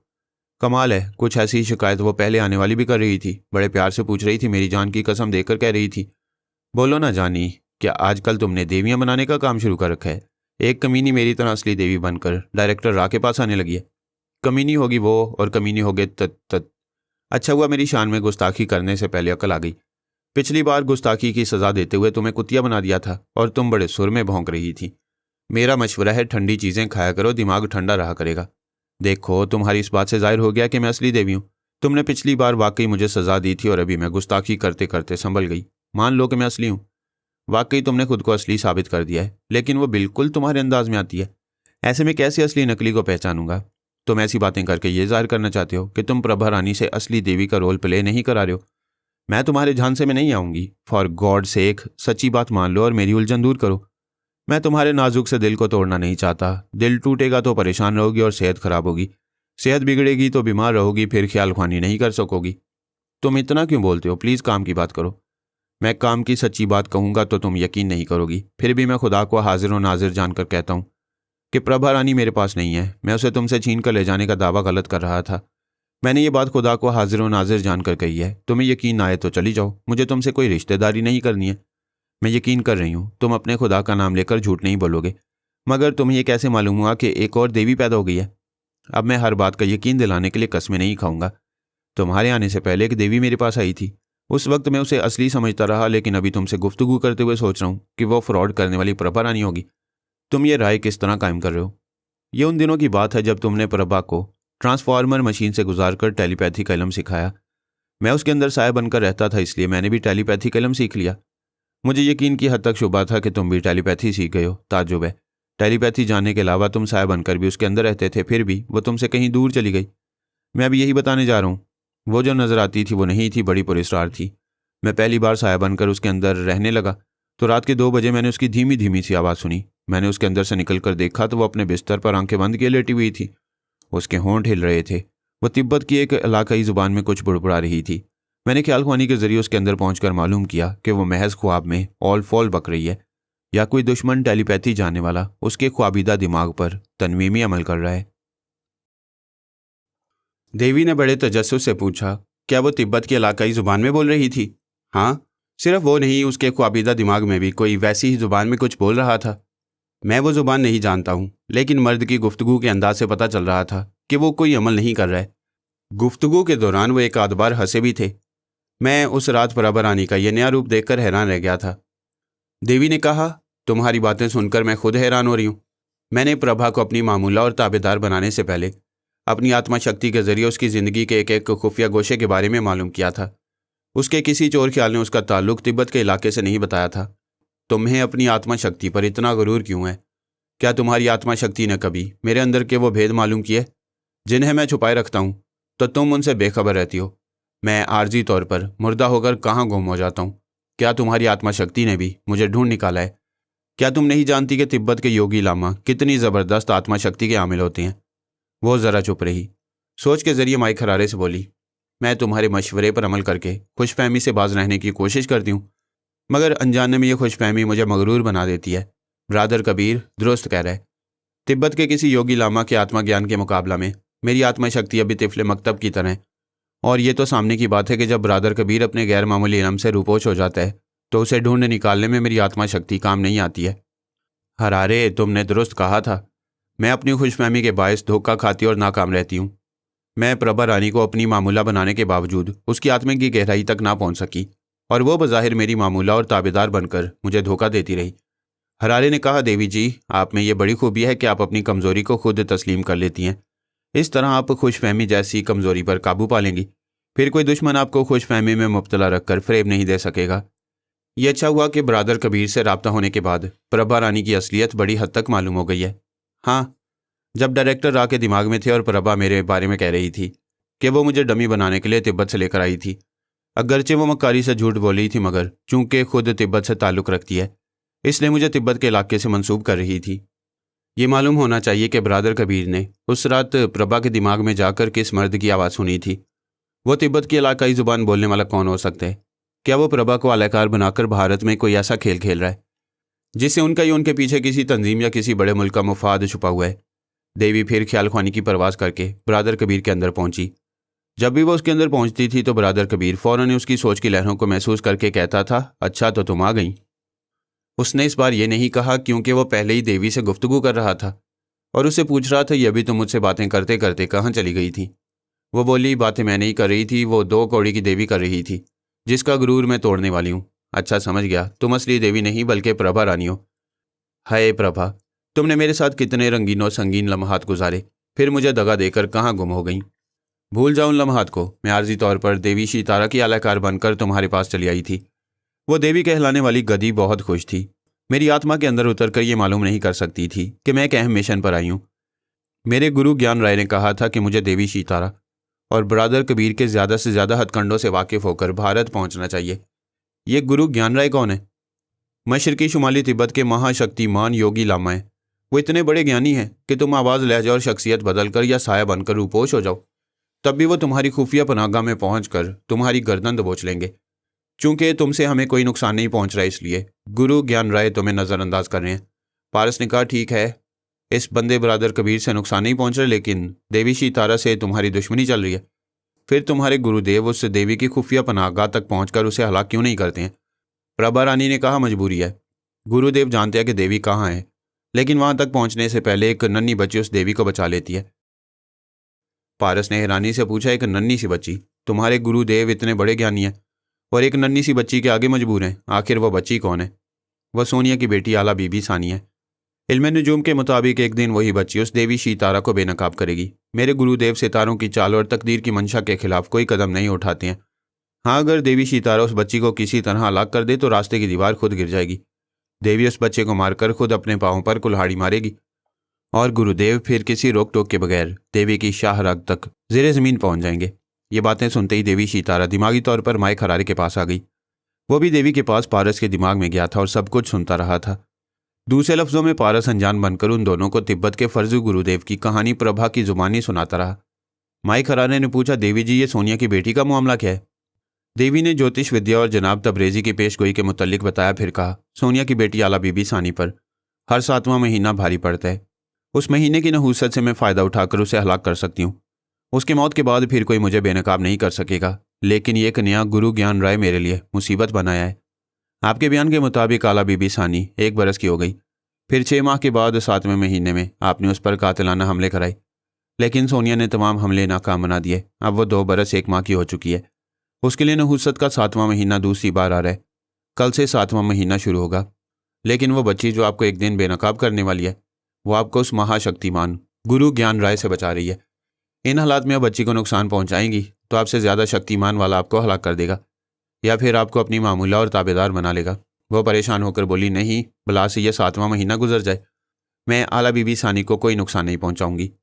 हरारे ने कहा, यही दानिशमंदी है कि पहले उस गुरु ज्ञान राय तक पहुंचें, किसी तरह भी पहले इस दुश्मन का खात्मा करें। इसके बाद आइंदा तीसरी बार 7वां महीना आएगा तो फिर आप उस बच्ची को भी ख़त्म कर सकेंगी। देवी ने तायद में सर हिलाया। हाँ, पहले गुरु घंटाल को ठिकाने लगाना होगा, उसे तलाश करना होगा। वो बच्ची तो नज़रों में रहती है, उससे बाद में भी निमट लेंगे। मगर निमटने का वक्त कब आएगा? जब गुरु घंटाल हाथ आएगा।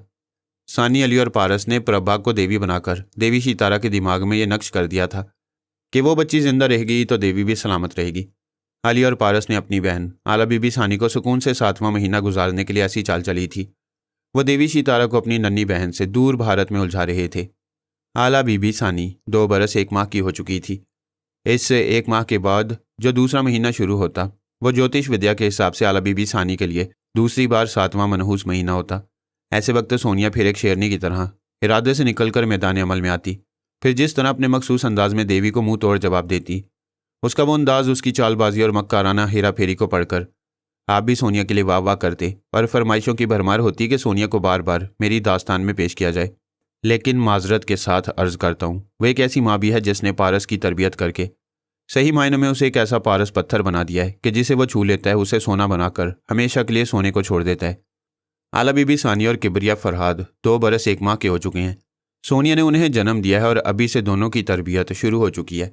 वो अपने बच्चों को दूसरा पारस ज़रूर बनाएगी, ये एक माँ का फ़र्ज़ है, और वो दोनों बच्चे भी माँ से मुकम्मल हकूक़ हासिल करने का हक़ रखते हैं। इन हक़ाइक़ को समझते हुए सानी, अली और पारस ने तय किया था कि देवी को ऐसे चक्कर में डाला जाएगा कि वो आला बीबी सानी की जान के पीछे पड़ना भूल जाए और ख़ुद उसकी जान के लाले पड़ जाएं। इसी मंसूबे के तहत उन्होंने परभाकू तिब्बत से ताल्लुक़ रखने वाली एक पुरस्कार हस्ती बनाकर उसके साथ एक महाशक्तिमान योगी लामा गुरु ज्ञान राय को देवी के लिए मौत का हरकारा बना दिया। माई खरारे ने देवी से कहा, जिंदगी में बड़ी बड़ी मुश्किलात का सामना करना पड़ता है। ये गुरु ज्ञान राय आपके लिए अजाब जान बनकर आया है। ऐसे में सवाल पैदा होता है कि इस गुरु घंटाल को आपसे दुश्मनी क्यों है। देवी ने कहा, शायद इसलिए कि मैंने इस गुरुदेव की आलयकार प्रभा रानी को अपनी मामूला और ताबेदार बनाया था। यह दुश्मनी की वजह नहीं हो सकती, क्योंकि प्रभा हकीकतन आपकी मामूला बनने के बावजूद आत्मा की गहराइयों से गुरुदेव की आलयकार थी, और अगर आपका अमल उन्हें नागवार गुजरा है तो गुरु के पांव छूने से तौहीन नहीं होती। आप उनसे मुआफ़ी मांगकर दोस्ती कर सकती हैं। तुम मेरे दिल की बात कह रहे हो। मैं प्रभा से दोस्ती और महाशक्तिमान गुरुदेव को अपना गुरु बनाना चाहती हूँ। इस तरह मैं उनसे आत्मा के सिलसिले में ज़्यादा से ज़्यादा शक्ति हासिल कर सकूंगी। तो फिर चले। प्रभा अभी कबीर से बातें कर रही होगी, आप उससे दोस्ताना माहौल में गुफ्तगू करेंगी। वो ख्याल खोनी के जरिए पारस के अंदर पहुंच गए।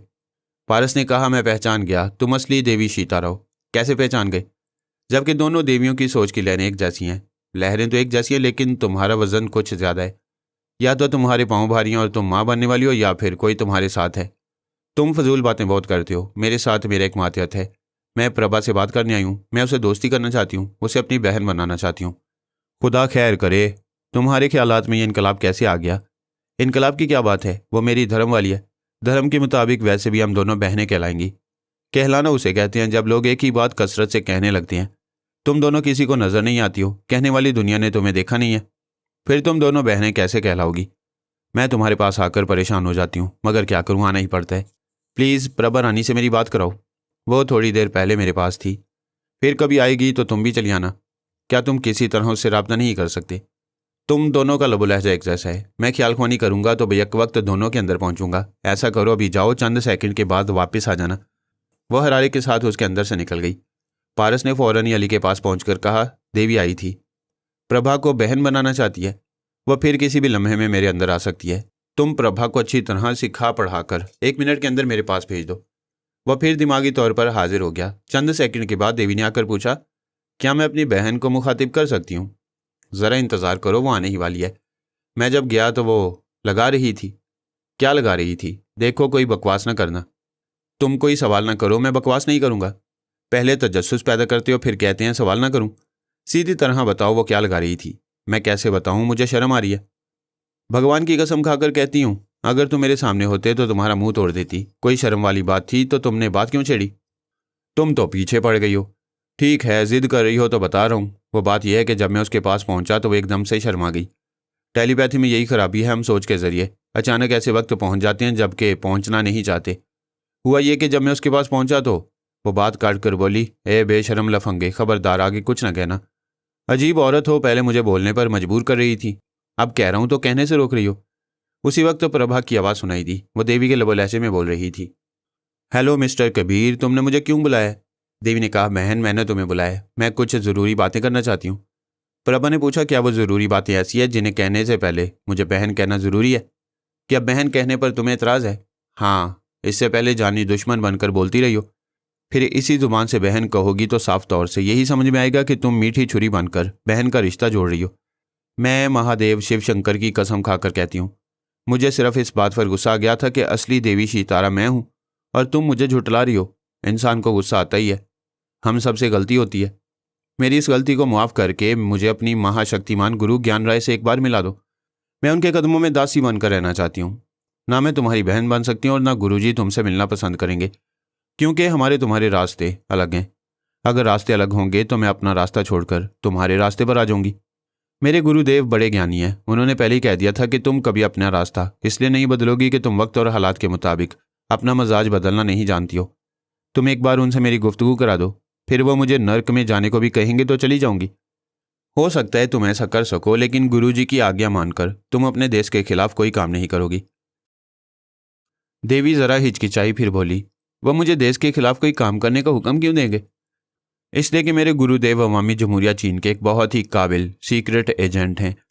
आज की दुनिया में यहूदी, ईसाई, मुसलमान और तुम्हारी जैसी हिंदू औरतें सभी टेलीपैथी के जरिए अपने अपने मुल्क के काम आती हैं। देवी ने कहा, तुम भी तो हिंदू औरत हो। हम महात्मा बुद्ध के पुजारी हैं और तिब्बत के उस इलाके से ताल्लुक़ रखते हैं जो चीन की सरहद में है।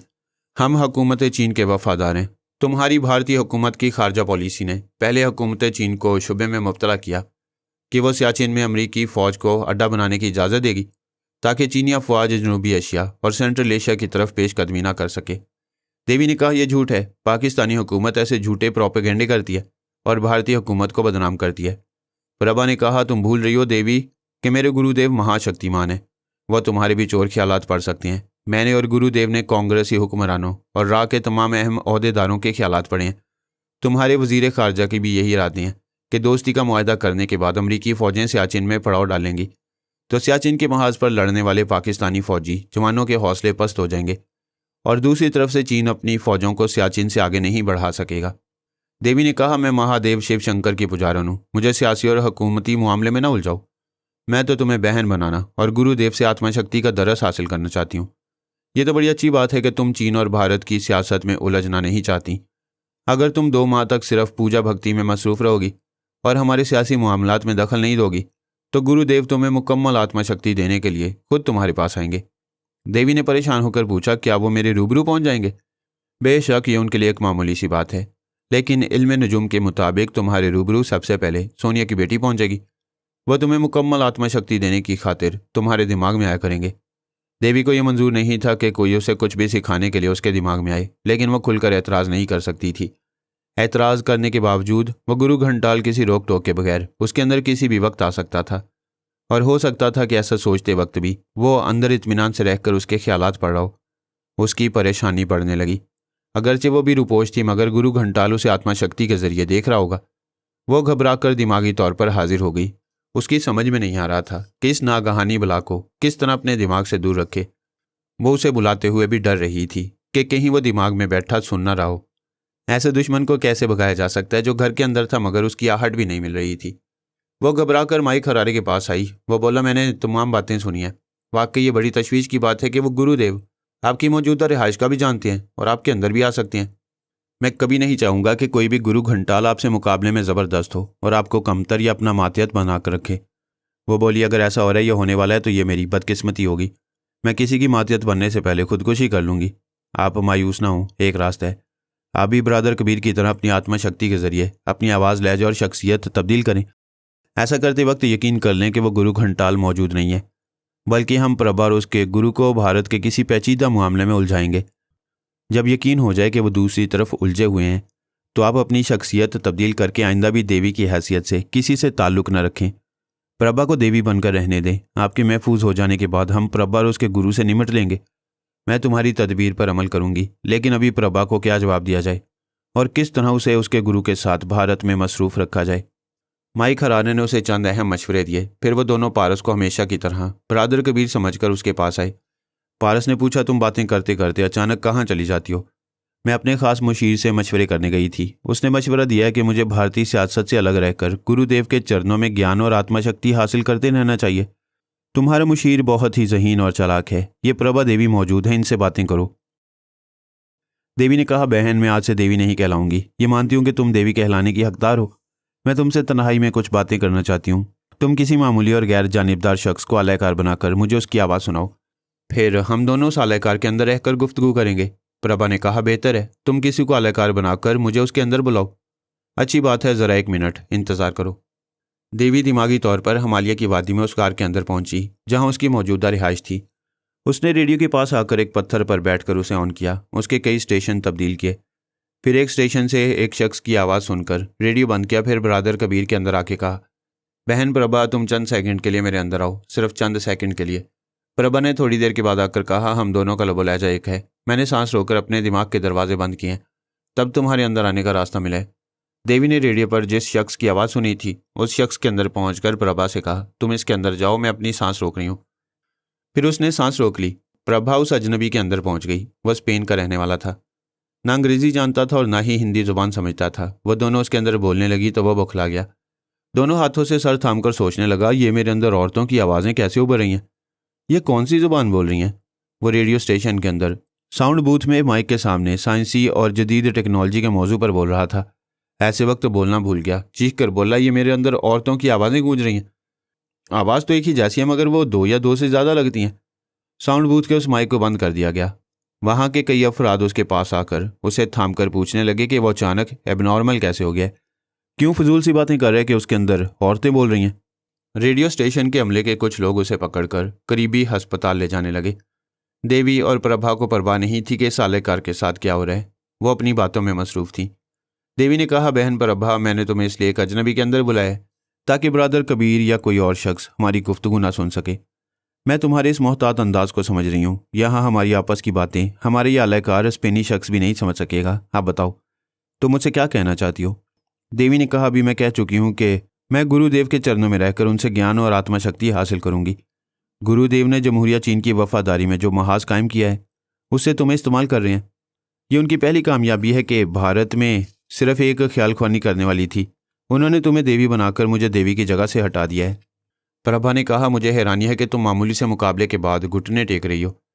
तुम्हारे महाशक्तिमान गुरुदेव ऐसी ऐसी गैर मामूली सलाहियतों के मालिक हैं कि मैं उनके आगे सिर्फ घुटने नहीं, सर भी झुकाना चाहती हूँ।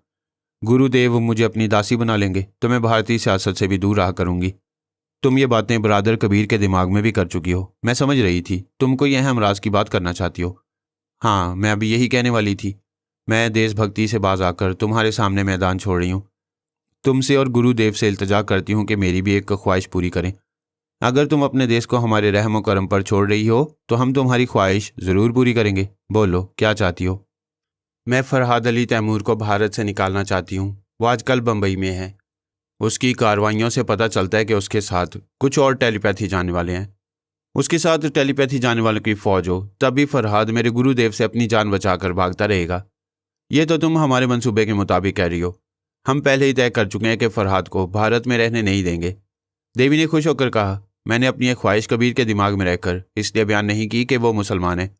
अगरचे बाबा साहब के इदारे का MIM से कोई गहरा ताल्लुक नहीं है, फिर भी सब मुसलमानों पर भरोसा नहीं करना चाहिए। दुरुस्त कहती हो। इसीलिए तो मैं ब्रादर कबीर को छोड़कर भारत चली गई हूँ। यूं भी अमेरिका और पाकिस्तान में गहरी दोस्ती है। पाकिस्तानी हुक्मरान भी अमेरिका को सियाचिन तक पहुंचाने का रास्ता देंगे। इसलिए हम सिर्फ भारतीय हिंदू हुक्मरानों को ही नहीं, पाकिस्तानी मुसलमान हुक्मरानों को भी अपनी टेलीपैथी और आत्मा शक्ति से मजबूर कर देंगे कि वो चीन के खिलाफ अमेरिका को सियाचिन तक ना पहुंचने दे। अब मैं ये सियासी बातें नहीं करूंगी। मेरे इत्मीनान के लिए इतना ही काफ़ी है कि हमारे गुरुदेव फरहाद और उसके तमाम ख्यालख्वानी करने वालों को भारत से भगाएंगे। अब रुखसत होने से पहले ये बता दो कि तुम और गुरुदेव से आइंदा कैसे रब्ता कर सकूंगी।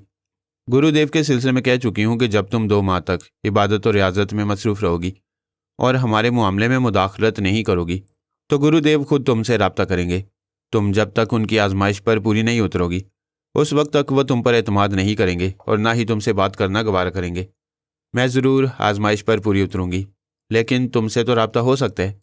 हाँ, अगर तुम सांस रोककर अपने लब लहजे के मुताबिक ख्याल खुआनी की परवाज़ करोगी तो मेरे पास पहुंच जाओगी, सिर्फ चंद सेकंड के लिए। उसके बाद हम किसी आलाकार के दिमाग में जाकर ज़रूरी गुफ्तगू करेंगे। अच्छा, अब मैं जाती हूँ। वो चली गई।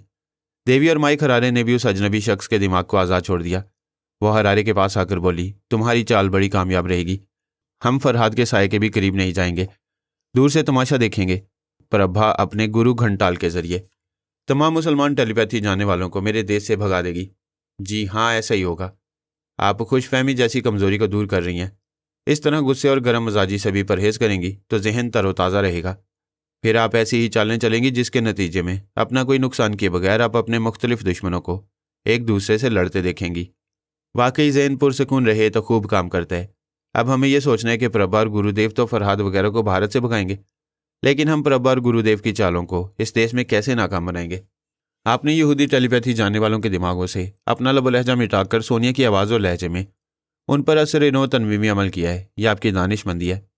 फरहाद वगैरह कभी सोच भी नहीं सकेंगे कि उनकी ही एक अहम हस्ती के लब लहजे में उसे ताबेदार बना दिया गया है। वो आपके और मुझ जैसे मातियतों की आवाज़ और लहजे को गिरफ्त में लेकर यहूदी ख्याल ख्वानी करने वालों के अंदर पहुंचने की कोशिश करेंगे और नाकाम होते रहेंगे। क्या तुम ये चाहते हो कि हम नए मामूल और ताबेदार सोनिया के लब लहजे में बनाएं और उन्हें प्रभा और गुरु ज्ञान राय के खिलाफ इस्तेमाल करें? नहीं, आप सियासी हालात को पेश नज़र रखें। प्रभा और गुरुदेव जमहूरिया चीन के लिए काम कर रहे हैं। उनकी मुखालफत यहूदियों को करना चाहिए। लिहाजा आप अल्पा के लब लहजे में नए मामूल और ताबेदार बनाएं। चूंकि आप अल्पा की आवाज़ और लहजे को मिटाकर उसे सोनिया की हमनवा बना चुकी हैं, इसलिए उन्हें अल्पा तक पहुंचने का कोई रास्ता नहीं मिलेगा। वो दोनों अपने इस मंसूबे पर अमल करने के लिए 4 मर्दों और 2 औरतों पर तनवीमी अमल करने लगे। नए सुपर मास्टर की हिकमत अमली ऐसी थी कि उसके और तीनों अफवाज के टेलीपैथी जानने वाले अफसरान की रिहाइश गाहों और उनके दिमागों तक कोई नहीं पहुंच सकता था। अगर उनकी रुपोशी मुकद्दर को मंजूर ना होती, सितारों की चाल बदल जाती या उनके नसीब बिगड़ जाते, तब वो जाहिर हो सकते थे।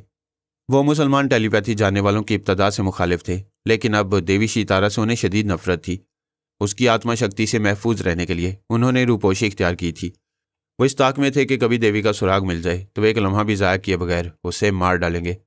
उनका मुल्क यूं तो आज़ाद था, सुपर पावर कहलाता था, लेकिन दर पर्दा देवी ने साबका सुपर मास्टर और तीनों अफवाज के अफसरान के जरिए पूरे मुल्क को और उनकी पूरी कौम को गुलाम बनाए रखा।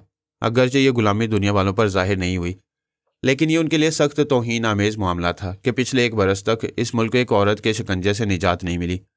फिर निजात का रास्ता बरी फौज के जनरल स्टील ब्रोक्स, बहरी फौज के चीफ एडमिरल टेरी टेलर और फिजाइया के सरबराह रमी रेज ने मिलकर अपने निहायत ही ज़हीन प्लान मेकर के साथ खुफिया प्लानिंग की।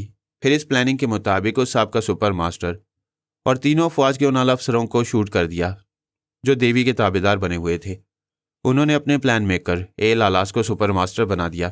ऐसी खामोशी और राजदारी से काम करने लगे कि देवी उन्हें भी अपना ताबेदार बनाने के लिए तलाश न कर सकी। फिर वो चारों किस तरह रोबोट टेलीपैथी जानने वाले बन गए, किस तरह पाशा को नाकाबिले इलाज पागल बनाकर पागल खाने भेज दिया और ट्रांसफार्मर मशीन को क्यों दूसरी जगह मुंतकिल कर दिया। ये तमाम वाक़यात पहले बयान हो चुके हैं। उन चारों ने अच्छी खासी उम्र गुजारने के बावजूद शादी नहीं की थी। बीवियों और बच्चों को अपनी कमज़ोरी नहीं बनाया था। अलबत्ता दोस्त अहबाब थे, लेकिन वो भी उन्हें कभी इत्तफाक से देख लेते तो पहचान नहीं सकते थे। उन्होंने प्लास्टिक सर्जरी के जरिए अपने चेहरे तब्दील कर लिए थे। जिस माहिर ने सर्जरी की थी उसे भी बाद में गोली मार दी थी। ऐसी राजदारी के नतीजे में उनके बाप भी उन्हें नहीं पहचान सकते थे। उन्होंने अपने तमाम पहलुओं से खुद को महफूज रखने की तदाबीर पर पूरी तरह अमल करने के बाद जो मंसूबे बनाए, उनमें पहला मंसूबा यह था कि किसी तरह देवी का सुराग लगाया जाए। उन चारों ने मशीन के जरिए पाशा की गैर मामूली कुव्वत समात व बसारत भी हासिल की थी। वो ख्याल ख्वानी के जरिए देवी के अंदर नहीं जा सकते थे, लेकिन हज़ारों मील दूर से उसकी आवाज़ सुन सकते थे। इस सिलसिले में यह कवाहत थी कि देवी सिर्फ सोच की लहरों के जरिए अपने तमाम ताबेदारों के अंदर आती थी। इन नए 4 ख्याल ख्वानी करने वालों के अंदर कभी नहीं आई थी। उन्होंने उसकी आवाज़ और लहजे को नहीं सुना था, इसलिए वो कुछ दिनों तक उसकी आवाज़ ना सुन सके।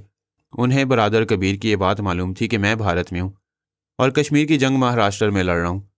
इन मालूमात से उन चारों ने समझ लिया कि वहाँ की सियासी जमातों और राह के अहम ओहदेदारों से टकराऊंगा और देवी अपने देश की खातिर मेरी टेलीपैथी का तोड़ करने के लिए भारत के तमाम हुक्मरानों और ओहदेदारों के अंदर आती रहेगी। ये सोचकर वो भारत के कितने ही सियासतदानों और राह के अहम ओहदेदारों के अंदर जाने लगे। इस तरह वो राह के उस डायरेक्टर के पास पहुंचे जो योगा का माहिर था। इस डायरेक्टर के अंदर सिर्फ देवी आत्मा शक्ति के जरिए जा सकती थी। एक नया सुपर मास्टर ए लालास उसके अंदर इसलिए पहुंच गया कि देवी पहले से वहां मौजूद थी और डायरेक्टर से बातें कर रही थी। इस तरह सुपर मास्टर ए लालास ने खामोशी से डायरेक्टर के चोर ख्यालात पढ़े और वहां के तमाम हालात मालूम किए कि किस तरह सूबा महाराष्ट्र के और भारतीय हुकूमत के दरमियान खून खराबे की हद तक इख्तलाफात पैदा हुए हैं। राह के पहले डायरेक्टर को महाराष्ट्र से अपाहिज बनाकर दिल्ली भेज दिया गया था। राह का मौजूदा डायरेक्टर राय कायम कर रहा था कि इन इंतहा पसंद हिंदू सियासी पार्टी शिवसेना और बीजेपी को मैं टेलीपैथी के जरिए मदद दे रहा हूँ। इस तरह बम्बई और दूसरे बड़े शहरों के मुसलमानों के लिए तहफ़्फ़ुज़ की राह निकाल रहा हूँ। सुपर मास्टर ए लालास ने इन मालूमात के अलावा देवी की सोच की लहरों के जरिए उसकी आवाज़ और लहजे को ज़हन नशीन किया। अब ये उम्मीद होगी कि देवी जहाँ भी छुप कर रहती है और तन्हाई में अपनी मजहबी किताब गीता वगैरह पढ़ती है, तो यूं पढ़ने से उसकी आवाज़ गैर मामूली समात के जरिए सुपर मास्टर सुन सकेगा। लेकिन ऐसे ही वक्त सुपर मास्टर ए लालास ने बड़ी हैरानी से दूसरी देवी की आवाज़ सुनी। वह दूसरी अपनी असली होने का दावा कर रही थी और पहले से वहाँ आने वाली को नकली और धोखेबाज कह रही थी। ये सुपर मास्टर के लिए एक नई, दिलचस्प और तजस्सुस से भरपूर सिचुएशन थी। उसने अपने तीनों टेलीपैथी जानने वाले स्टील ब्रोक्स, टेरी टेलर और री रेस को उस डायरेक्टर के दिमाग में बुलाकर दो अदद देवियों का वो तमाशा दिखाया जो दिलचस्प होने के बावजूद एक मसला था कि उनमें असली कौन है। ये तवक्को थी कि जब वो दोनों देवियां उस डायरेक्टर के दिमाग से जाएंगी और अपनी अपनी खुफिया रिहाइश गाहों में किसी से फ़ोन वगैरह पर गुफ्तगू करेंगी, तो वो चारों गैर मामूली समात के जरिए वक्तन फ़वक्तन उनकी बातें सुनकर उनके मंसूबे भी मालूम करते रहेंगे। उनका पता ठिकाना भी किसी वक्त मालूम हो जाएगा और ये भी पता चलेगा कि कौन असलिया और कौन नकली। मगर दोनों ही चालबाज थीं। जब डायरेक्टर के दिमाग से गईं तो लापता हो गईं। प्रभा का अपना मखसूस लबो लहजा था। वो तो देवी की नक्काल बनकर उसकी सोच की लहरों को इस्तेमाल कर रही थी और असली देवी जिस लबो लहजे में ख्याल ख्वानी करती थी, उस आवाज़ और लहजे में भगवान की पूजा नहीं करती थी। इस वक्त उसका अपना दूसरा लहजा हुआ करता। जब से गैर मामूली समात व बसारत के हामिल अफराद का इजाफा हो रहा था, मैंने और मेरे ख्याल ख्वानी करने वाले बेटों और साथियों ने भी यही तरीक़ेकार इख्तियार किया था कि ख्याल ख्वानी के वक्त और आम जिंदगी गुजारते वक्त अपने लबो लहजे में नुमाया फ़र्क रखते थे। इस तरह ना कोई दुश्मन हमारी ज़ाती गुफ्तगू मीलों दूर से सुन सकता था और ना ही हमारा पता ठिकाना मालूम कर सकता था। सुपर मास्टर ए लालास ने तीनों फौजी अफसरान से कहा, वो दोनों देवियां वही कर रही हैं जो हम करते हैं। ख्याल ख्वानी करते वक्त हमारी आवाज़ और लहजा मुख्तलिफ होता है और ये मुख्तलिफ लबो लहजा हमने किसी के भी दिमाग में जाकर नहीं सुना है। खामोशी से किसी के भी अंदर जाते हैं और खामोशी से चले आते हैं। एक फ़ौजी अफसर टेरी टेलर ने कहा, अभी तो हमें नाकामी हुई है, लेकिन इन दो देवियों के झगड़ों से हमें जल्दी फ़ायदा पहुंचेगा। दूसरे अफसर स्टील ब्रोक्स ने कहा, यह बात हमारे लिए इत्मीनान बख्श है कि अमेरिका में हम सिर्फ 4 ख्याल ख्वानी करने वाले हैं। अब ना कोई 5वां होगा और ना देवी जैसे दुश्मन के हत्थे चढ़ेगा। तीसरे अफसर रमीरेज ने कहा, जब तक हम चारों रूपोश रहकर आपस में इत्तफाक राय से जिम्मेदारियां पूरी करते रहेंगे, कोई हमारे साय तक भी नहीं पहुंच सकेगा। सुपर मास्टर ए लालास ने कहा, मिस्टर ब्रोक्स, फिलहाल देवियों को नज़रअंदाज करें। हमारा दूसरा बड़ा मंसूबा यह है कि फ़्रांस में बाबा साहब के इदारे को रफ्ता रफ्ता नहायत कमज़ोर बना दिया जाए। अगर हम इस इदारे को वहाँ से ख़त्म करने में कामयाब हो जाएंगे तो वहाँ से फराद की टेलीपैथी जाने वाली फ़ौज मुंतशिर हो जाएगी। वो किसी दूसरे मुल्क में ऐसा ही दूसरा इस्लामी इदारा बनाने के लिए सरगर्दा रहेंगे और हम किसी भी मुल्क में उन्हें मुत्तहद होकर रहने का मौका नहीं देंगे। हाँ, मंसूबा बनाने के बाद हमने फ़्रांस की तीनों अफवाज के आला अफसरान को ट्रैप किया है। उन पर तनवीमी अमल करने से पता चला कि उनमें से एक अफसर को पहले ही किसी औरत ने अपना ताबेदार बनाया हुआ है। अफसर रमीरेज ने कहा, मैं उस ताबेदार अफसर के अंदर जाना चाहता था मगर उसका दिमाग लॉक्ड था। फिर मैंने दूसरे को आलाकार बनाकर उस ताबेदार अफसर को एसाबी कमज़ोरी में मुब्तला किया। फिर उसके अंदर जाने के बाद उसके ख्यालात ने बताया कि उसे किसी औरत ने अपना मामूल और ताबेदार बनाया और यकीनन देवी ने ऐसा किया होगा। अब तो ये भी मालूम करना होगा कि दो में से किस देवी ने ऐसा किया है। सुपर मास्टर ए लालास ने कहा, जिसने भी किया हो, हमारी तरह वो भी ऐसे ही मंसूबे पर अमल कर रही है कि फ़्रांस के हुक्मरान और फौजी अफसरान मुसलमान टेलीपैथी जानने वालों के ज़ेर असर ना रहें। स्टील ब्रोक्स ने कहा, जिस तरह हम अमरीकी फ़ौज के 3 सबसे बड़े अफसरान हैं, उसी तरह हमने फ़्रांस के 3 बड़े फौजी अफसरान को अपने शिकंजे में जकड़ लिया है। अपनी तरह उनके लबो लहजे को बदल कर उन्हें रूपोश रहकर अपने फ़ौजी फ़राइज़ अंजाम देने का पाबंद बना दिया है। अब देवी या फरहाद कोई भी उन 3 बड़े फौजी अफसरान को तलाश नहीं कर सकेगा। सुपर मास्टर ए लालास ने कहा, मैंने फ़्रांस की इंटेलिजेंस के डायरेक्टर जनरल को भी शिकंजे में लेकर इसी तरह रूपोश रहकर अपने फ़राइज़ अदा करते रहने का पाबंद बना दिया है। हम इसी तरह वहाँ के हुक्मरानों और दीगर काबरीन को अपने ज़ेर असर रखेंगे तो वह सब फ़्रांस के ज़ाहिरी हुक्मरान और फौजी अफसरान रहेंगे, लेकिन दर पर्दा हम अमरीकियों के ताबे फरमान रहा करेंगे। अभी तो हमें अपने इरादों में कामयाबी हासिल हो रही है, लेकिन देवी के भी यही इरादे हैं। ये मालूम करना ज़रूरी है कि वो फ़्रांस में किस हद तक कामयाबी हासिल कर चुकी है। जब उसका और हमारा मंसूबा एक है तो देवी से टकराव ज़रूर होगा। हम उससे ऐसी गलती कराने की कोशिश करेंगे जिसके नतीजे में शायद हमें उसका पता ठिकाना मालूम हो सकेगा। सुपर मास्टर ए लालास और उसके तीनों टेलीपैथी जाने वाले फौजी अफसरान 2 तरह से काम के अफराद को ताबेदार बना रहे थे। एक तो उन्होंने फ़्रांस के चीदा अफसरान और ओहदेदारान पर तनवीमी अमल करके उन्हें अपनी तरह रूपोश रहने का पाबंद बनाया। दूसरी ये कि आम समाजी हैसियत रखने वालों के दिमागों में जगह बनाकर सिर्फ आर्जी तौर पर आलाकार बनाया था। वो चारों ऐसे आलाकारों के अंदर रहकर उन्हें उसी झील के किनारे पहुंचाया करते थे जहां बहुत से खूबसूरत कॉटेज बने हुए थे और उनमें कई कॉटेज अली, पारस, सलमान और सोनिया वगैरह के लिए मखसूस थे। शहर में कई अपार्टमेंट्स भी मेरे फैमिली मेम्बर्स के लिए मुकफ्फल रहा करते थे। बड़ी फौज के जनरल स्टील ब्रोक्स ने अपने एक आलाकार के जरिए मालूम किया कि एक अपार्टमेंट को खोलकर सफाई कराई गई है और वहां एक मियाँ बीवी ने आकर क्याम किया है। बीवी बहुत खूबसूरत है और शौहर भी खूबरू और सेहतमंद है। दोनों सिगरेट और शराब नहीं पीते हैं। इन मालूमात से जाहिर हो गया कि वो दोनों योगा के माहिर हैं। शायद वो टेलीपैथी भी जानते हों। चूंकि इस मखसूस अपार्टमेंट में आकर क्याम किया था, इसलिए उनका ताल्लुक लाजमन बाबा साहब के दायरे से था। स्टील ब्रोक्स ने अपने आलाकार के जरिए उस मुलाजिम के अंदर जगह बनाई जो उन मियाँ बीवी की खिदमत पर मामूर था। जब वो मियाँ बीवी शाम को तफरीह के लिए बाहर गए तो मुलाजिम अपार्टमेंट में तनहा रहा। स्टील ब्रोक्स ने अपने आलाकार को उन मियाँ बीवी के ताक़ुब में लगा दिया। फिर मुलाजिम के दिमाग पर कब्जा जमाकर वहाँ क्याम करने वालों के सामान की तलाशी ली। उनके पासपोर्ट से पता चला कि वो इसराइल के शहर तिल अबैब से आए हैं। वो ईसाई हैं। मर्द का नाम रॉजर और बीवी का नाम पासपोर्ट में बेल्ला रॉजर लिखा हुआ है। ये तो सभी जानते थे कि बाबा साहब के दायरे में मुसलमानों के अलावा ईसाई भी इल्म हुनर सीखते थे और बड़ी बड़ी डिग्रियां लेकर दुनिया के मुख्तलिफ ममालिक में मुलाजमतें हासिल करके ज़िंदगी गुजारते थे। वह तमाम ईसाई बाबा साहब के दायरे के एहसानमंद और वफादार होते थे। बाबा साहब के दायरे में यहूदियों और हिंदुओं का दाखिला ममनू था। ऐसे में ये बात काबिल गौर थी कि इसी दायरे के एक वफादार ईसाई इसराइल में काफ़ी अरसे तक इंजीनियर की हैसियत से कैसे काम करता रहा। पासपोर्ट में रॉजर पेशे के एतबार से इंजीनियर था। इसराइल में किसी ऐसे शख्स को मुलाजमत तो क्या वहाँ रहने की इजाज़त नहीं दी जाती थी जिसका ताल्लुक बाबा साहब के दायरे से होता था। ऐसे में रॉजर और मिसेस बेला रॉजर ने किसी राजदारी के बगैर इस अपार्टमेंट में क्याम किया था और ये नहीं सोचा था कि यहूदी जासूस या मूसाद के एजेंट उनकी खुफिया निगरानी करे होंगे। स्टील ब्रोक्स अपने आलाकार के अंदर रहा। वो आलाकार रॉजर और बेला रॉजर का ताकुब कर रहा था। एफल टावर के गार्डन में एक शख्स ने उनका रास्ता रोकर उनसे कुछ कहने लगा। स्टील ब्रोक्स फौरन अपने आलाकार को उनके करीब ले गया। उस वक्त रॉजर उस अजनबी शख्स से पूछ रहा था, तुम्हें कैसे मालूम हुआ कि मेरा नाम रॉजर है और मैं अपनी वाइफ के साथ इसराइल से आया हूँ? उस अजनबी ने अपना कार्ड दिखाते हुए कहा, मेरा ताल्लुक इसराइली इंटेलिजेंस से है। मेरे इस कार्ड को देखने के बाद सच नहीं बोलोगे तो बहुत नुकसान उठाओगे। रॉजर ने कहा, सच तो यह है कि पेरिस पहुंचने तक मैं रॉजर था और यह मिसेज बेला रॉजर थी, मगर अब वो पासपोर्ट जो हमें इसराइल से यहाँ लाया था हमारे लिए बेकार हो गया। अब हमारे नाम भी बदल गए हैं। अब चूंकि इसराइल से हमारा कोई ताल्लुक नहीं रहा, इसलिए तुम अपना और हमारा वक्त ज़ाया ना करो। यानी तुम दोनों बहरूपी हो। बाबा साहब के दायरे के एक अपार्टमेंट में काम करने का मतलब ये है कि इसराइल में उनके लिए जासूसी करते रहो। रॉजर ने कहा, कुछ भी समझ लो, ये पेरिस है, फरहाद अली तैमूर का शहर। तुम्हें यहाँ से जान बचाकर भागने का रास्ता भी नहीं मिलेगा। क्या तुम मुझे तन्हा समझते हो? इस बार बेला रॉजर ने कहा, तुम तन्हा नहीं हो। उधर फवारे के पास तुम्हारे 2 जासूस साथी तुम्हारे इशारे के मुंतजिर हैं। वो इशारा पाते ही साइलेंसर लगे हुए रिवॉल्वर से हमें हलाक कर देंगे। जासूस ने चौंक कर बेला रॉजर को देखा, फिर कहा, अच्छा तो तुम टेलीपैथी जानती हो। क्या तुम नहीं जानती कि कहीं से भी आने वाली एक कंदी गोली तुम्हारी टेलीपैथी को मौत की नींद सुला देगी? बेला रॉजर मुस्कुराई। वो जासूस बेख्तियार वहां से पलटकर फवारे के पास खड़े हुए अपने साथियों के पास आया। एक से बोला, वो साइलेंसर लगा रिवॉल्वर निकालो। साथी ने रिवॉल्वर निकालते हुए पूछा, क्या उन्हें गोली मार दूं? बेला रॉजर रिवॉल्वर वाली की आवाज़ और लहजा सुनते ही उसके दिमाग पर काबिज हो गई। उसने दूसरे ही लम्हे में दोनों साथियों को एक एक गोली मारी, फिर रिवॉल्वर को अपने सीने पर रखकर तीसरी गोली चला दी। अगरचे साइलेंसर के बायस फायरिंग की आवाज़ नहीं गूंजी थी, ताहम एक के बाद एक को मरते और घास पर गिरते देखकर वहां तफरीह करने वाली औरतें चीखने लगीं। उनके मर्द सहम कर इन लाशों को देखने और सोचने लगे।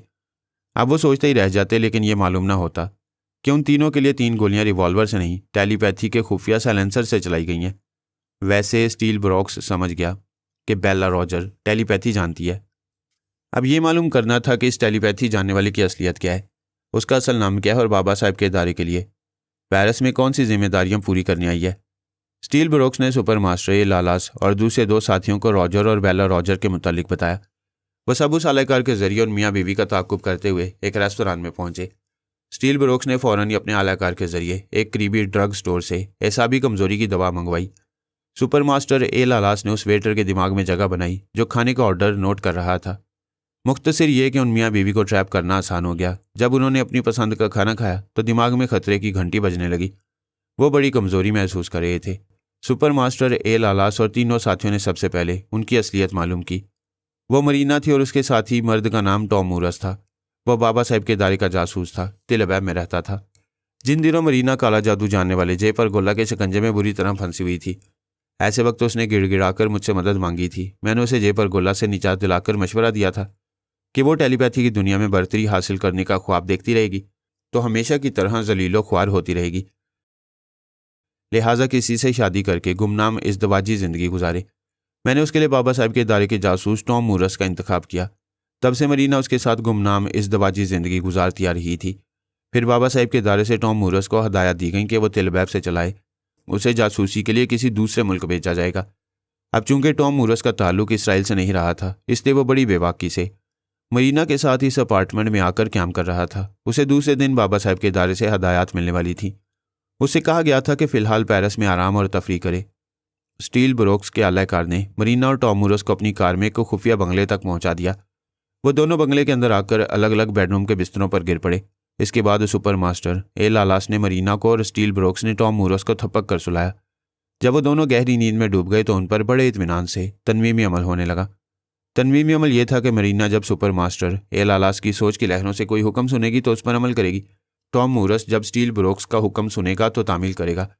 वरना आम हालात में वो दोनों बाबा साहब के इदारे के वफादार रहेंगे और ये भूल जाएंगे कि वो कभी किसी रेस्तोरां में खाने के दौरान एसाबी कमजोरी में मुब्तला हुए थे और उन पर किसी ने तनवीमी अमल किया था। और ये कि तनवीमी नींद पूरी करने के बाद इस बंगले से जाएंगे तो बंगले के नंबर और इस इलाके को भूल जाएंगे। वो दोनों तनवीमी नींद पूरी करने के लिए सो गए। नए सुपर मास्टर और तीनों अफवाज के आला अफसरान ने फ्रांस के सियासी और सरकारी अकाबरीन को अपना मामूल और ताबेदार बनाकर बाबा साहब के इदारे के मुकाबले में अपने कदम मजबूती से जमा लिए थे।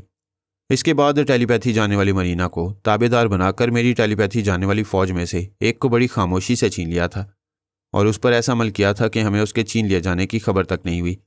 और पता नहीं ये राज हमसे कब तक छुपा रहने वाला था।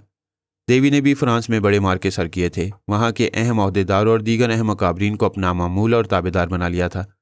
अब दूसरा मरहला ये था कि वो मुझसे और बाबा साहब के इदारे से ताल्लुक़ रखने वाले ख्याल ख्वानी करने वालों को अपने ज़ेर असर लाने वाली थी। पेरिस के फौजी और पुलिस अफसरान को अक्सर ये मालूम रहता था कि बाबा साहब के इदारे का कोई ख़ास फ़र्द कब पेरिस आता है और किस त्यारे से मुल्क के बाहर जाता है, या कौन सा अहम फ़र्द ऐसा है जो किसी दूसरे मुल्क से पेरिस आ रहा है फिर उस शहर से बाबा साहब के इदारे में जाने वाला है। ये मालूमात सरकारी अफसरान को पहुँचाई जाती थी ताकि वो उन अहम अफराद की सिक्योरिटी का पूरा ख्याल रखा करें। उनमें सिर्फ टेलीपैथी जाने वाले ऐसे थे जिनकी आमदोरफ्त का किसी को कोई इल्म नहीं होता था, क्योंकि उनके लिए सिक्योरिटी की ज़रूरत नहीं होती थी। वो अपनी हिफाजत आप कर लिया करते थे। देवी भी यह हकीकत जानती थी, लेकिन ये उम्मीद थी कि बाबा साहब के इदारे के अहम अफराद के ख्यालात पढ़कर शायद किसी टेलीपैथी जानने वाले मुसलमान का सुराग मिल जाए। ये ख्याल पहले कभी नहीं आया था कि वो मेरे और बाबा साहब के इदारे की कदर और कीमत को फ्रांस में कम कर सकती है। माइक हरारे ने उसे ये तदबीर बताई थी। अगर ना बताता तो वो तन्हा इतना बड़ा कदम ना उठाती। उसने फ्रांसीसी फ़ौज के सबसे बड़े अफसर के दिमाग में पहुंचना चाहा तो नाकामी हुई। वो उस बड़े अफसर को अपना ताबेदार बना चुकी थी। अगर वो सांस रोकता तो वो आत्मशक्ति के जरिए उसके अंदर पहुंच जाती। लेकिन देवी की सोच की लहरों को साला अफसर का दिमाग नहीं मिल रहा था। इसका मतलब ये था कि वो मर चुका है या उसने अपना लहजा बदल लिया है। देवी ने उसके मातियत के अंदर पहुंचकर मालूमात हासिल की। पता चला कि वो जिंदा है। बर्री, बहरी और फ़िज़ाइया के तीनों सरबराह कहीं रूपोश हो गए हैं। अब कंप्यूटर के जरिए अपने फ़राइज़ अदा करते हैं, किसी से फ़ोन पर गुफ्तगू नहीं करते। देवी को यह समझने में देर नहीं लगी कि नए सुपर मास्टर ने यह चाल चली है। जिस तरह वो अपने अमरीकी बर्री, बहरी और फ़िज़ाइया के सरबराहों के साथ रूपोश हो गया है और कंप्यूटर के जरिए वो चारों अपने फ़राइज़ अदा कर रहे हैं, इसी तरह यह तरीक़ेकार फ्रांस में इख्तियार किया गया है। देवी ने इंटेलिजेंस के डायरेक्टर और पुलिस चीफ के दिमागों में भी जाना चाहा, मगर नाकामियों ने यह वाज़े कर दिया कि सुपर मास्टर ने फ्रांस के तमाम अहम ओहदों पर फ़राइज़ अदा करने वालों को अपने शिकंजे में लेकर उन्हें खुफिया रिहाइश गाहों में रहने का पाबंद बना दिया है। एक वक्त था जब देवी ने साबका सुपर मास्टर और तीनों फ़ौज के सरबराहों को ताबेदार बनाकर उन सबको बेदस्तोपा बना दिया था। अब वो ऐसा नहीं कर सकती थी। नया सुपर मास्टर उसके पिछले मुजालिम का बड़ी कामयाबी से इंतकाम ले रहा था। फ्रांस में जो चालें वो चल रही थी वही चालें वो भी उसे नाकाम बनाते हुए चल रहा था।